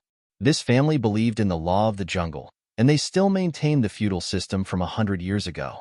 Compared with the Song family's openness, the Feng family didn't seem to take women seriously. The Feng family had many children, especially in Feng Feihe's generation. There were dozens of children in the Feng family alone, not to mention those who were not allowed to enter the family. Every man in the Feng family, in addition to the official wife, had no less than 2 mistresses. These mistresses were not the same as ordinary lovers. If they could give birth to a son, and the son was outstanding, they would have the opportunity to enter the Feng family. Although it was not as good as the official wife of the Feng family, their life would be much better. It was not something that some rich and powerful women could compare with. Other families didn't think highly of the Feng family's practice, but because of the cooperative relationship, there were still many people who were willing to marry their spoiled daughters to the Feng family's men. because the Feng family's assets, family business, and lifeline were not comparable to ordinary people. It had reached a point that ordinary people couldn't imagine. Feng Fei's father, Feng Yongshi, was the fifth in the Feng family's older generation, but he was not born of the Feng family's master's wife. However, his mother was still a concubine at that time, so she barely kept a little identity. He was not very outstanding in the Feng family. As his daughter, Feng Fei, he was more outstanding than her father, and she was also very beautiful. However, in the Feng family, what they did not lack was such a beautiful daughter. The Song family and the Feng family also interacted. Song Yanqing had an aunt who was now the official wife of Feng Yongshi's third brother. She gave birth to a pair of children who were now influential figures in the Feng family, and they had a good relationship with the Song family. In general, the relationship between these big families was very complicated. It wasn't that no one in the Feng family had their eyes on Song Yanqing. There were many girls who wanted to marry Song Yanqing and reach the sky in one step. However, Song Yanqing was the lifeblood of the Song Yanqing family. He was very protected. Even Song Yanqing's aunt herself did not allow the Feng family's daughter to come into contact with Song Yanqing, not to mention the marriage alliance. There was something strange about the Feng family. Other than having a lot of children, there were very few accidents. There were hundreds of large clans with a main branch population, and basically nothing unexpected happened. Feng Fei's accident this time could be considered the most serious incident among all the children. Even a family as blessed as the Song family had lost 2 children. The strangeness of the Feng family was in the karma that Xiao Jin saw now. The Feng family had a powerful formation master. For so many years, they had been borrowing the luck of other families. This created a thick, protective shell for the Feng family's descendants and the family's fortune, isolating them from any danger. Until Feng Fei, he was stained with Xiao Jin's karma. Even a big family like the Feng family couldn't stop it. Death was her final destination. Because of the Feng family's luck, she was only paralyzed for a few years. In other words, the Feng family was like a group of leeches attached to the major families in the capital, sucking the blood of others to fatten themselves. The array master of the Feng family would definitely notice that something was wrong, and then they would probably find their way to her soon.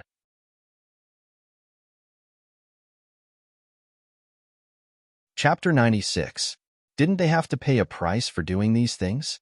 Of course they did. The Feng family's method of borrowing luck was fundamentally different from Song Yanqing's swapping of life providences. They could also use this method to spread the consequences of borrowing someone else's luck. The Feng family had probably done a lot of shady things in private. Did Song Yanqing's life chart exchange have something to do with the Feng family?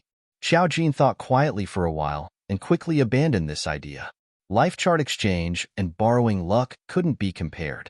If the Feng family dared to do this, no matter how powerful their luck was, it couldn't stop them. Just as she was thinking, she felt a special movement outside. She walked over and opened the door. When she went downstairs, she saw a handsome man coming in. He was tall and well-proportioned, wearing a black custom-made suit, which showed his outstanding figure. His face was cold, and his aura was strong. He was similar to the Mu family's father and son. When he walked in, all the servants greeted him respectfully.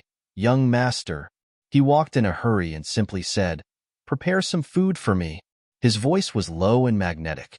The servant took the order and left. He also walked upstairs. He probably felt something. When he went upstairs, he suddenly looked up and met Xiao Jin's eyes. Mu Qizhi paused for about 3 seconds and then said, "Xiao Jin?" Xiao Jin politely replied, "Yes, hello?" After being in the Mu family for so many days, Mu Qizhi finally appeared. The eldest brother of the Mu family was also the most outstanding man. Because he was very capable at a young age, he had been helping Mu Zhenming with his foreign business. It was common for him to go on business trips, and he rarely came back. Mu Qizhi didn't say much. He nodded to Xiao Jin and then walked in the opposite direction. His room was far away from Xiao Jin. This eldest brother looked calmer than the twins, and his experience was not comparable to the twins. Sure enough, people who had begun to control power were different from the brothers who were still struggling in school. Since she had already seen him, there was nothing else to pay attention to. Xiao Jin returned to her room. The notifications on the Cat Treasure Network kept coming in. Only when a buyer sent a message would it beep nonstop. Xiao Jin guessed who it was and walked over to take a look. Anonymous buyer. I feel hollowed out. JPG, Hu Wei invited me to his house yesterday, but I didn't go. Today, a female corpse appeared near his house. I'm a little scared. Lin Si felt cold all over, but he didn't dare to tell anyone. 2 days ago, she didn't take Xiao Jin's words seriously and went to the milk tea shop as usual.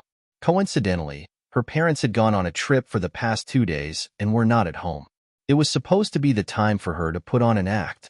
Then, Hu Wei finally invited her to his house. Logically speaking, a young girl's emotions should be restless. She already had a good impression of Hu Wei. If it was any other time, she might have really agreed. But yesterday, she had suddenly thought of her fortune-telling. Her remaining superstition had caused her to lie and say that she had something to do and couldn't go, so she went home.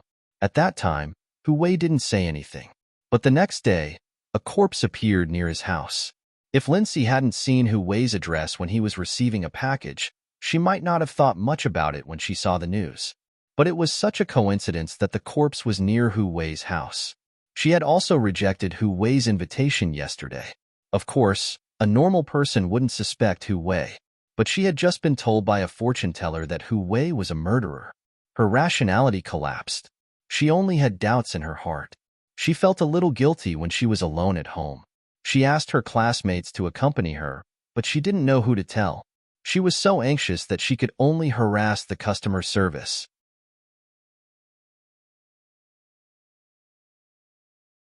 Chapter 97.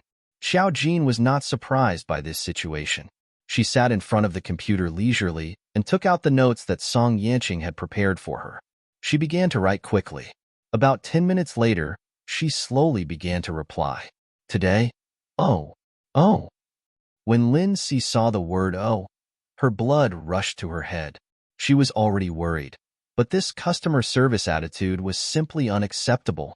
Anonymous buyer XXX. Don't your shop care about after-sales service? Today, dear, we usually don't care about after-sales service. Even if I do, I'm afraid you won't be willing. Anonymous buyer XXX. Lindsay was a little confused. She didn't know what to do now. At this moment, she suddenly saw her phone ring. It was normal for the phone to ring. When she saw the name, Lindsay almost fainted. Hu Wei. She looked at the computer screen and was a little confused. Her phone rang a few times, and even the female classmate looked at her strangely. Why didn't you pick up the call? It was strange. Yesterday, she felt that Hu Wei was the understanding flower in her heart. Today, she felt a chill in her heart. Changes in mood always came quickly. She was not willing to pick up Hu Wei's call now. However, there was no reason not to pick up. Lin Si's fingers trembled as she picked up the call. Hello? Her voice was slightly trembling, but it was hard to tell if one didn't listen carefully. Hu Wei's voice was very bright. Are you alone at home? Can I come over to play with you? Lin Si. No. Her mind quivered. Big brother, we're not familiar with each other. Why did you suddenly come to my house? She said so decisively. Hu Wei was silent for a moment, then slowly said, Why not? Listening carefully, his voice sounded a little sinister. Lindsay said, I have a relative at home today. It's really inconvenient. The female classmate looked at her strangely. Didn't you say that there's no one at home today? You asked me to accompany you? Lindsay, why did you say it out loud? Her voice was neither loud nor soft, but Hu Wei heard it. After a while, he suddenly laughed. Is that so? Xiaoxi, you're very strange. Usually, Hu Wei liked to call her Xiaoxi. It made her heart feel as sweet as honey. However, today, this form of address made her feel suffocated. Her scalp went numb, and the ominous premonition grew stronger and stronger. Hu Wei did not seem right. The doorbell suddenly rang from outside, and Lindsay was startled. The female classmate said again, the takeout I ordered is here. She got up and was about to open the door when Lindsay thought that she was a little nervous. Hu Wei didn't even know where she lived.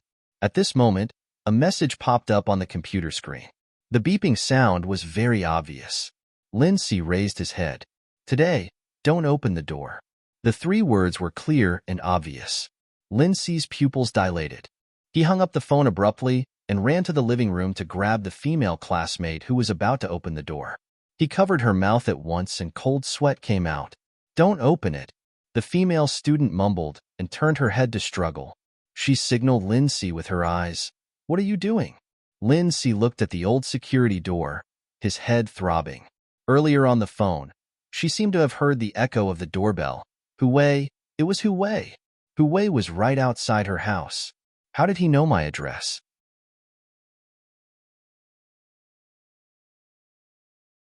Chapter 98.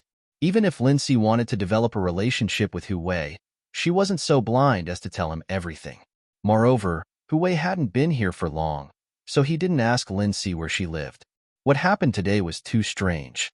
Lindsay didn't dare to open the door.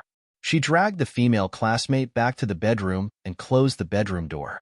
She was so anxious that tears were about to fall. "I can't open the door. I can't open the door. Hu-wei is outside." The female classmate widened her eyes. "Isn't Hu-wei the little brother you like? Why didn't you open the door when he came?" Lindsay said, How could she say it? Could she say that she had divined that Hu-wei was a murderer and was now suffering retribution? She turned to look at the computer. The words on the screen were so obvious that it should make one's heart turn cold. How did this customer service know that someone was knocking on her door? Did they install a camera at home? The strange thing was that Lindsay didn't feel afraid of this customer service. It was as if it was reasonable for the other party to have some magical means.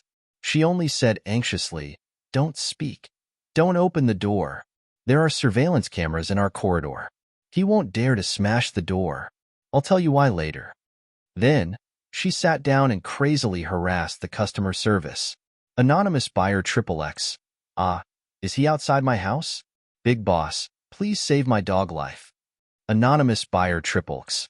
Why did he suddenly come looking for me? Did I do something wrong? Woo-woo. Today, why did you let him know that there was no one in your house? Lindsay's heart turned cold.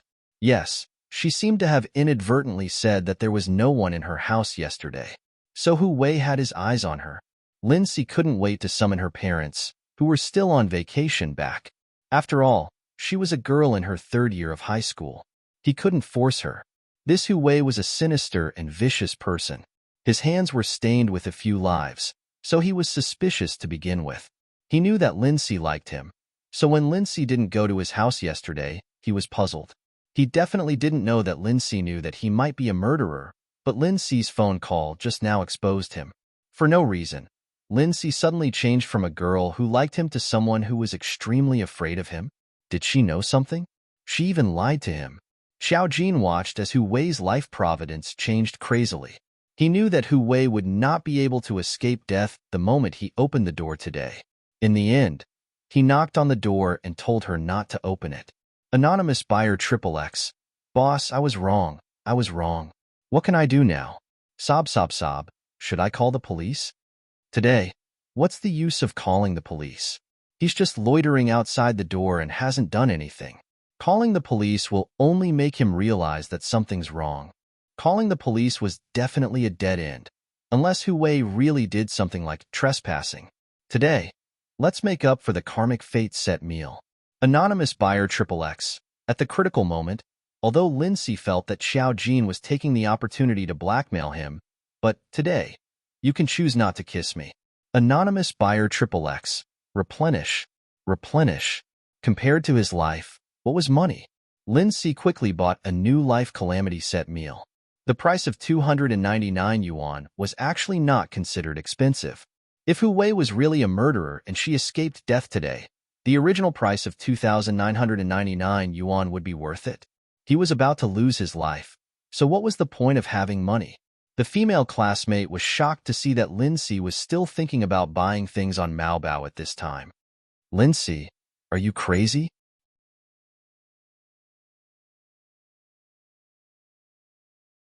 Chapter 99. Lindsay was the one who asked her to sleep over tonight. She said that no one at home was afraid. Why wasn't Lindsay afraid in the past? Moreover, everyone knew that Lindsay liked Hu-wei. Why was she still shopping for cat treasures when Hu-wei didn't let anyone in? Was she playing hard to get? The female classmate didn't understand. Lindsay turned her head and said, "Don't make a fuss. I'll tell you later." She paid and anxiously waited for Xiao Jin's reply. "Today, just don't open the door. He will leave." For a long time, there was no movement outside the door. After a while, the female classmate's takeout arrived. The delivery guy pressed the doorbell. "Today, you can open the door." Lindsay hurriedly opened the door and snatched the takeout from the delivery guy's hands. The delivery guy couldn't even catch up. He was a little confused. Lindsay said to the female classmate, "Hurry up and eat. Don't go out tonight." The female classmate saw her flustered expression and was a little worried. "What's wrong? You seem to have gone crazy tonight." Lindsay said, "Don't ask." Female classmate, "Didn't you say that you would tell me later?" Anonymous buyer XXX, "What should I do next? Will the police catch him? Do I still have to go to class tomorrow?" Anonymous buyer XXX, "I'm afraid that after I leave home, he will be waiting at my door when I come back today. Act according to the circumstances." Anonymous buyer XXX, "Act according to the circumstances." Anonymous buyer XXX, "Don't be like this. I paid for it. Today, if I really wanted to buy your life, do you think a few hundred yuan would be enough? Act according to the circumstances. Today, trust the police uncle." Anonymous buyer XXX, "No, she just didn't believe it." Unknowingly, Lindsay didn't even realize that she had completely believed Xiao Jin's words and that Hu Wei was a murderer. She was about to break out in cold sweat and spent the night in fear. Of course, just based on the ability that Xiao Jin had just shown, it was enough to convince people. Lindsay had installed a surveillance room in her house. She knew Hu Wei's every move very well. This was too scary. The next day, Xiao Jin woke up early in the morning and went downstairs to see Mu Qiji eating downstairs. Muzilian and Muzichu were also there. Compared to their usual rowdiness, the twins were much quieter in front of their big brother today. All three of them looked at her. The nanny served her breakfast. When Xiao Jin walked over and pulled out a chair to sit down, the cold and handsome Mu Qiji suddenly said sternly, "It's polite to at least say good morning to your three brothers." Xiao Jin. Mu Qilian instantly revealed an expression as if he was watching a good show. He wanted to see how Xiao Jin would address Mu Qiji. Muzichu raised his head and looked at Xiao Jin. Xiao Jin raised his eyebrows. "Qiji, Chichu, Qilian, good morning." Mu Qiji. Muzilian gave him a thumbs up. "Awesome." Muzichu's expression didn't change. Obviously, this was within his expectations. Mu Qiji's cold face became even more serious. "It's big brother, second brother, third brother." When he spoke, he always gave people a dignified attitude. It was easy for people to be afraid. In comparison, Mu Zhenming was gentler than him. Xiao Jin sat down and pulled his breakfast. "Aya, it's all the same, all the same." Mu Qiji obviously paid more attention to this. He looked at Xiao Jin with a sharp gaze. "It's not the same. Big brother is big brother." Muzilian took the opportunity to complain. "She even calls Dad Zhenming." Xiao Jin glanced at him. Muzilian snorted and rolled his eyes.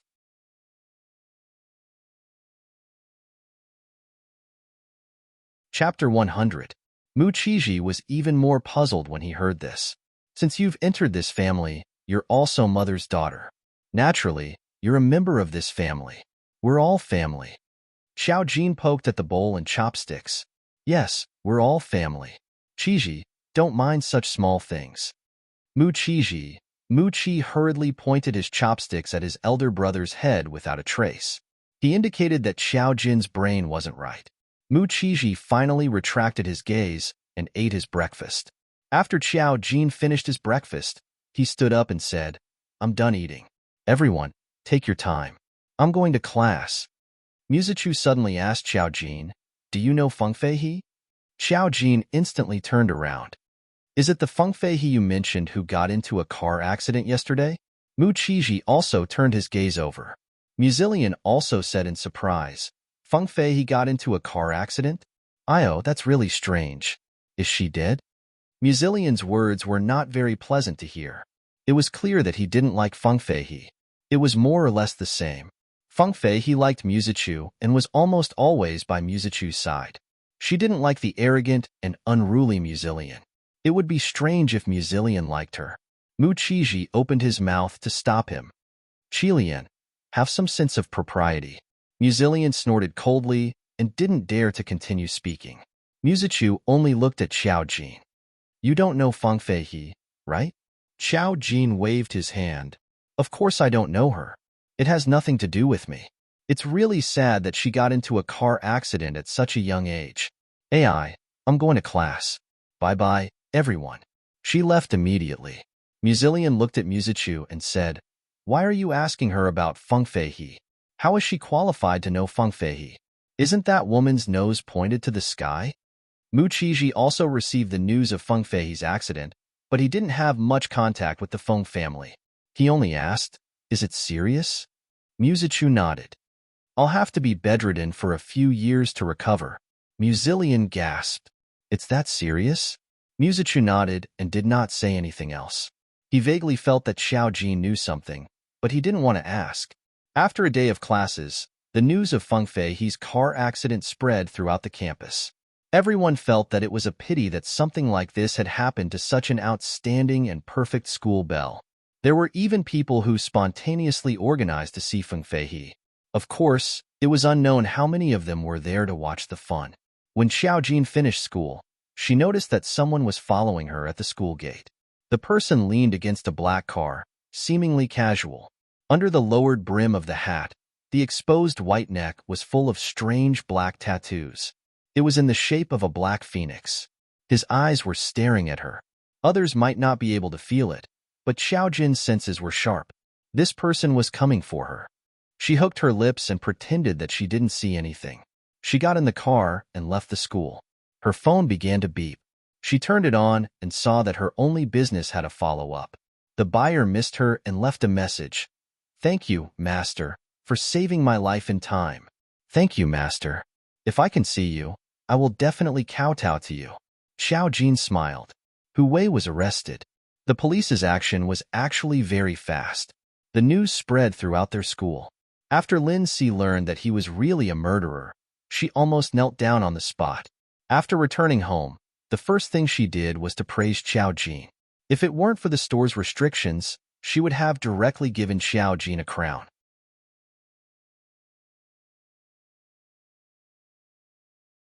Chapter 101. Hu Wei's arrest had something to do with Lin Si.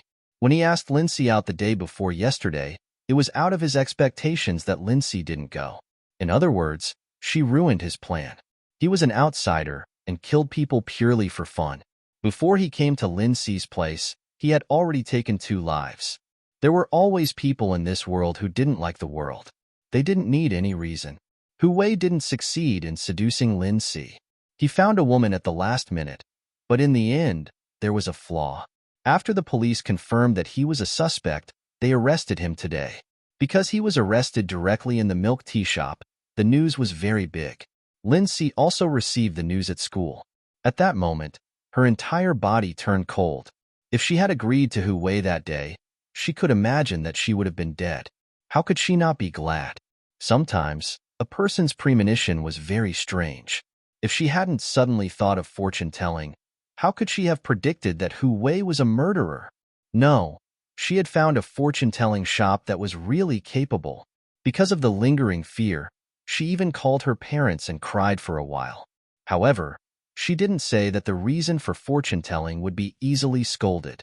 Her parents were extremely scared and rushed back that day. When Lin Si returned home, she gave Xiao Jin's fortune-telling shop a good review. She even left a message for Xiao Jin crazily.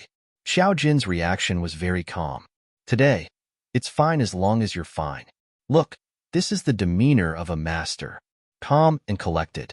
A few hundred yuan to save a small life was simply like doing charity.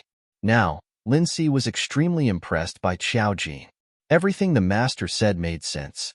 Missing is not as good as past. Master, can I help my parents read their fortunes? Today?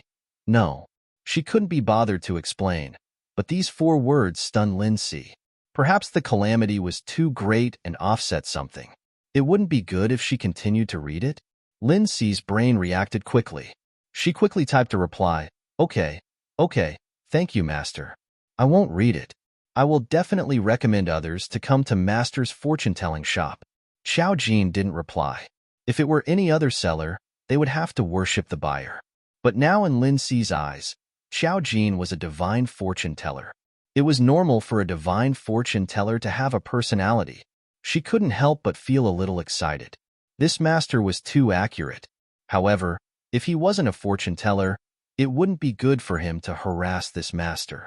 Moreover, since this master had opened a fortune-telling shop on the internet, he probably didn't intend to show his real face to others. Lindsay thought for a moment. Even if her family didn't count, what about her relatives? She could recommend him to her relatives and classmates. Thinking of this, Lindsay felt that he had contributed a little and was almost moved to tears. It was mainly because the master had saved her life, yet he had only received less than 400 yuan. Even she herself felt that it was a little unbelievable. She would feel bad if she didn't increase the master's business. Lindsay was a surprise to Xiao Jin. He did not expect his first business deal to be so big. The price was really cheap. Even a set meal wasn't enough to offset such great luck. So when Lindsay asked if he could read her parents' fortune, Xiao Jin directly rejected him. However, it didn't affect him much. Xiao Jin didn't have to calculate everything, but his premonition was very strong. He could pry into the fate of some unlucky people, which was close to the ability of foresight. The rest was to adapt to the situation. After dinner, when she was about to go to bed, she received a message from Hiyao. Hiyao, Miss Jiao, does what you said last time still count?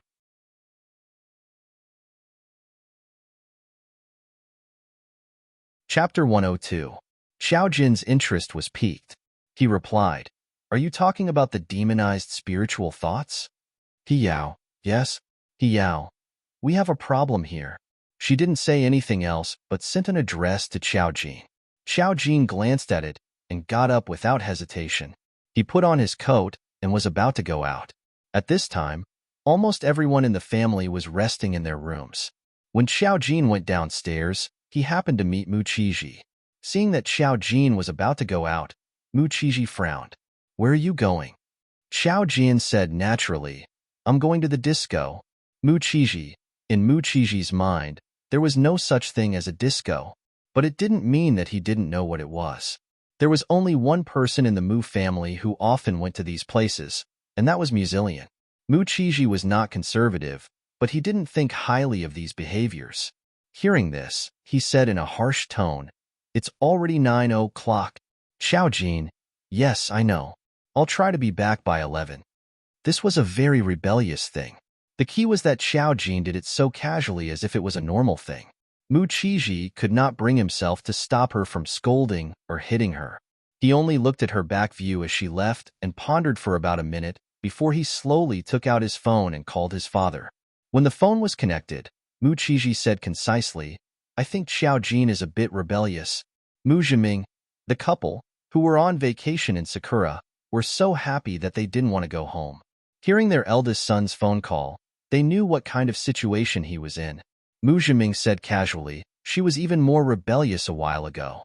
Mu Qiji, "You're considered her father in name. You should take care of her."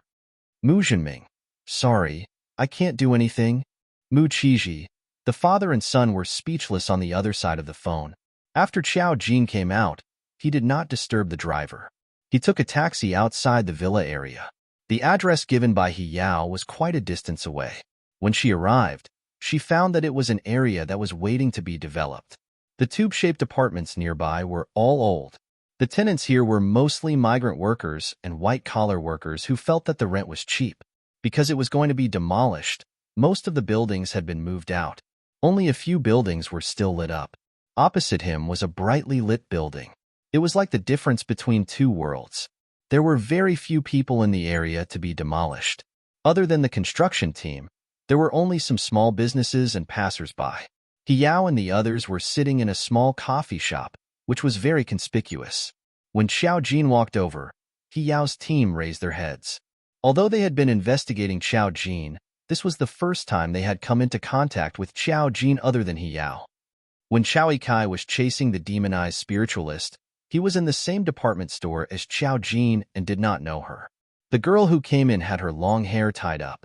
She was wearing a lemon-colored checkered shirt and shorts. She was an exquisite and beautiful city girl. There was nothing special about her. However, she was fair and clean. It could be seen that she had been raised well. She had a lazy air about her that was not easy to describe.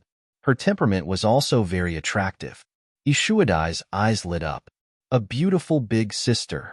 Hua Yiming poured cold water on her. She's going to kill me. Yao.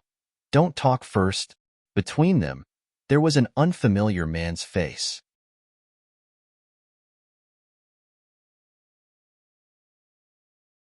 Chapter 103. Xiao Jin walked over and sat down. She was all smiles. Hello, it's our first time meeting. I'm Xiao Jin. Yao nodded. I've already introduced you to them. In fact, there was no need for an introduction. Just based on her surface information, including the Mu family, the team members knew everything. Yao introduced Chao Ikai and the others to Xiao Jin one by one. When she pointed at an unfamiliar man, she paused. Yu Xie, a new member of the team. Yu Xie was handsome. He was even more handsome than Chao Ikai and Hua Yinming. From his eyes, one could tell that he was a proud man. Hua Yinming and Chao Ikai were dressed casually, but Yu Xie was more formal. He wore a black shirt and a pair of black casual slim pants. On his wrist was an intricately made watch. It was the kind that you could tell at a glance that you couldn't afford. This man looked like a male model on the runway, a rich young master. He didn't look like a member of the team. When Xiao Jin arrived, his eyes were fixed on Xiao Jin. It wasn't a kind of interest, but a kind of resistance. He didn't look close to the other team members either. In this strange atmosphere, Ishuadai was the first to greet Xiao Jin enthusiastically. Hello, big sister. I'm Ishuadai. I'm in my second year of high school. Xiao Jin nodded. In fact, Ishuadai and the others were puzzled. They were still investigating Xiao Jin. They didn't know why Yao would ask Xiao Jin to come over to capture a demonized spiritual reader. This made the cold Yu Xie speak first. Captain, we have a mission. Why did you ask a stranger to come over? Yao smiled and looked at him. Xiao Jin is foreign aid. When this was said, the others were stunned. Xiao Jin raised her eyebrows and didn't deny Yao's words. Yu Xie smiled sarcastically. What's her ability? Ishuadai was about to interrupt and say that she was a prophet. Xiao Jin smiled and said, I don't have any ability. I'm just here to watch the show. The others were speechless. Yu Xie was stunned. You? Yao immediately interrupted. Xiao Jin's ability has just appeared, so it's not obvious yet. I called her here because she has something to do with today's murderer. Yao turned to Xiao Jin and said, it's the serial killer who killed Tan Shuejia. He's actually a demonized psychic. If they hadn't accidentally discovered the traces of the other party's spiritual senses, it would have been difficult for the police to investigate the information. Under the situation where the imperial capital was heavily monitored, it was already unbelievable that the other party could bypass the surveillance to kill and move the corpse. That was until they caught hold of a key piece of information. After the police found out that something was wrong, the matter was handed over to the spirit group. It just so happened that Yao was assigned this mission. However, the reason why Yao called Xiao Jin over was definitely not that simple. She wanted to see what method Xiao Jin had to directly take away the ability of the demonized psychic master. Calculating the time, Yao knew that today's matter would definitely be resolved. Xiao Jin had said that the murderer would be caught in a week. It was almost a week now. Xiao Jin nodded and asked faintly, what's the other party's ability? Hua Yinming. It ignores objects. In layman's terms, it can be seen as passing through walls. Xiao Jin directly said, an ability can't be perfect. There must be something that he can't pass through. Yao agreed with her. We know, but we're still investigating. He's now in the tube opposite. If he notices that something is wrong and wants to run, we won't be able to catch him.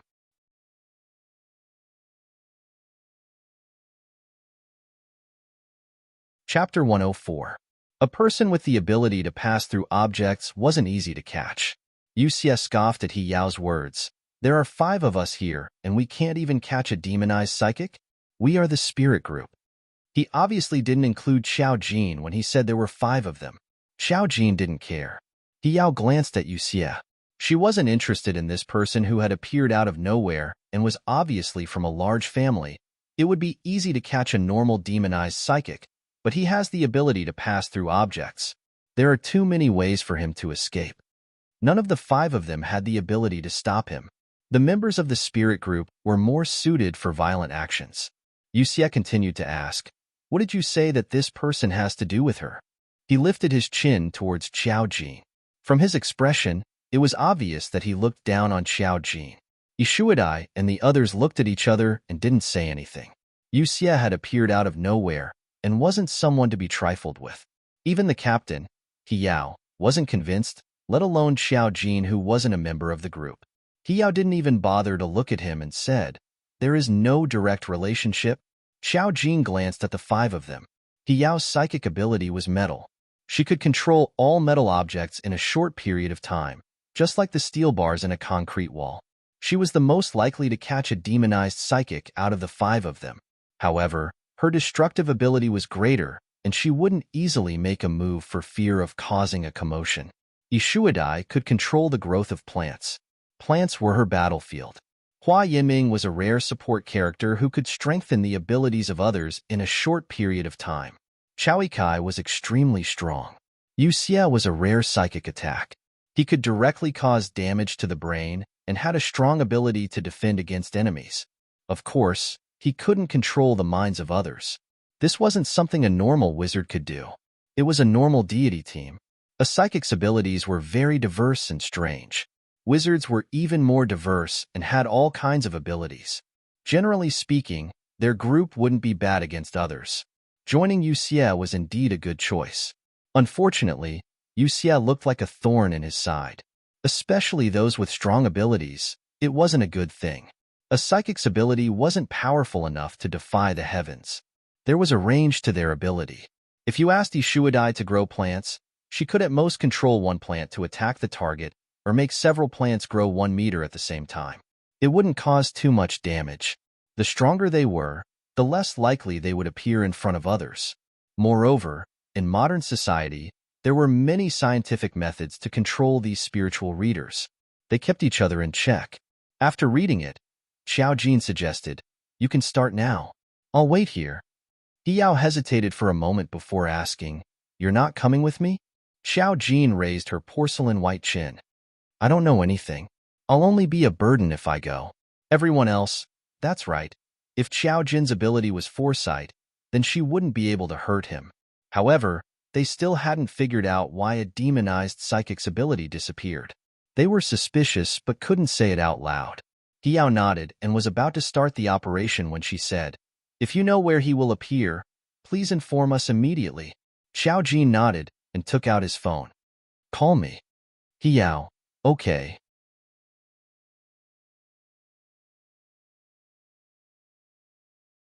Chapter 105. Hiyao and the others walked towards the old apartment.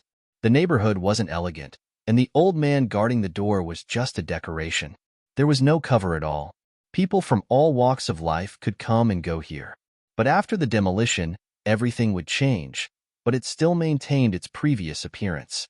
Hiyao and the others were quite eye-catching walking here, mainly because of Yuxia. He walked like a male model on the runway, constantly glowing and attracting people's attention. Even Ishuadai was a little disgusted.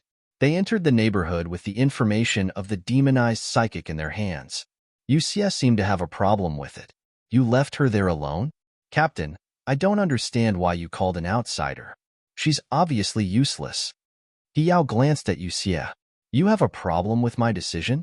Even if Hiyao didn't want to talk to Yuxia, she was still a captain. Her cold expression showed that she didn't want to give Yuxia any face. Yuxia choked and didn't say anything. He then looked at Hua Yinming. "Follow me." Hua Yinming was a support. Who didn't want a support by their side? Hiyao interrupted his daydream. "Yinming, follow Shuadai. Ikai, you go that way." She pointed in a direction for Yuxia. Yuxia's face twitched, but he didn't say anything. He just looked a little unhappy and left. Chowie nodded and walked in the opposite direction. Ishuadai rolled her eyes. "A damage dealer wants to steal my support. Shameless." Hua Yinming. Hiyao pointed in a direction. "You guys go that way. Keep in touch." Ishuadai made an okay gesture.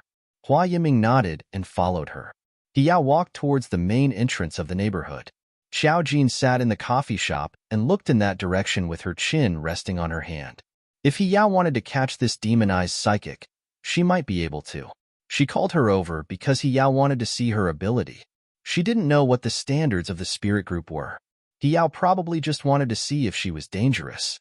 The spirit group should have a way to deal with a psychic that was difficult to control. She also wanted to see what He Yao wanted to do. She suddenly turned around and raised her hand toward the apartment building opposite her. With a gesture that no one else could understand, she faked a few times toward the apartment. She seemed to be just casually gesturing. In her eyes, the color of the world changed, and red dots appeared in her pupils.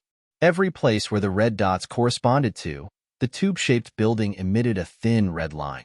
They intertwined with each other in a connected manner, gradually covering the entire sky above the tube-shaped building. In the end, they overlapped, like a huge butterfly pattern spreading its wings in the sky above the building. Its antennae dragged the red lines, like a huge net, locking the building inside. However, in the eyes of others, this place had not changed at all. In a room on the 5th floor of the gloomy apartment complex, there was a figure. In Xiao Jin's eyes, the figure emitted a dark light. Through the wall, the figure was very clear. It was a demonized psychic master. He didn't seem to be aware of the danger he was in. He didn't know that there were people from the spirit group approaching him, and he seemed to be leisurely cooking something. Xiao Jin smiled and stood up. No matter what He Yao's goal was, she had guessed one thing right. She had to get the spirit seed of this demonized psychic. You're tuning in to the Romance Rendezvous YouTube channel.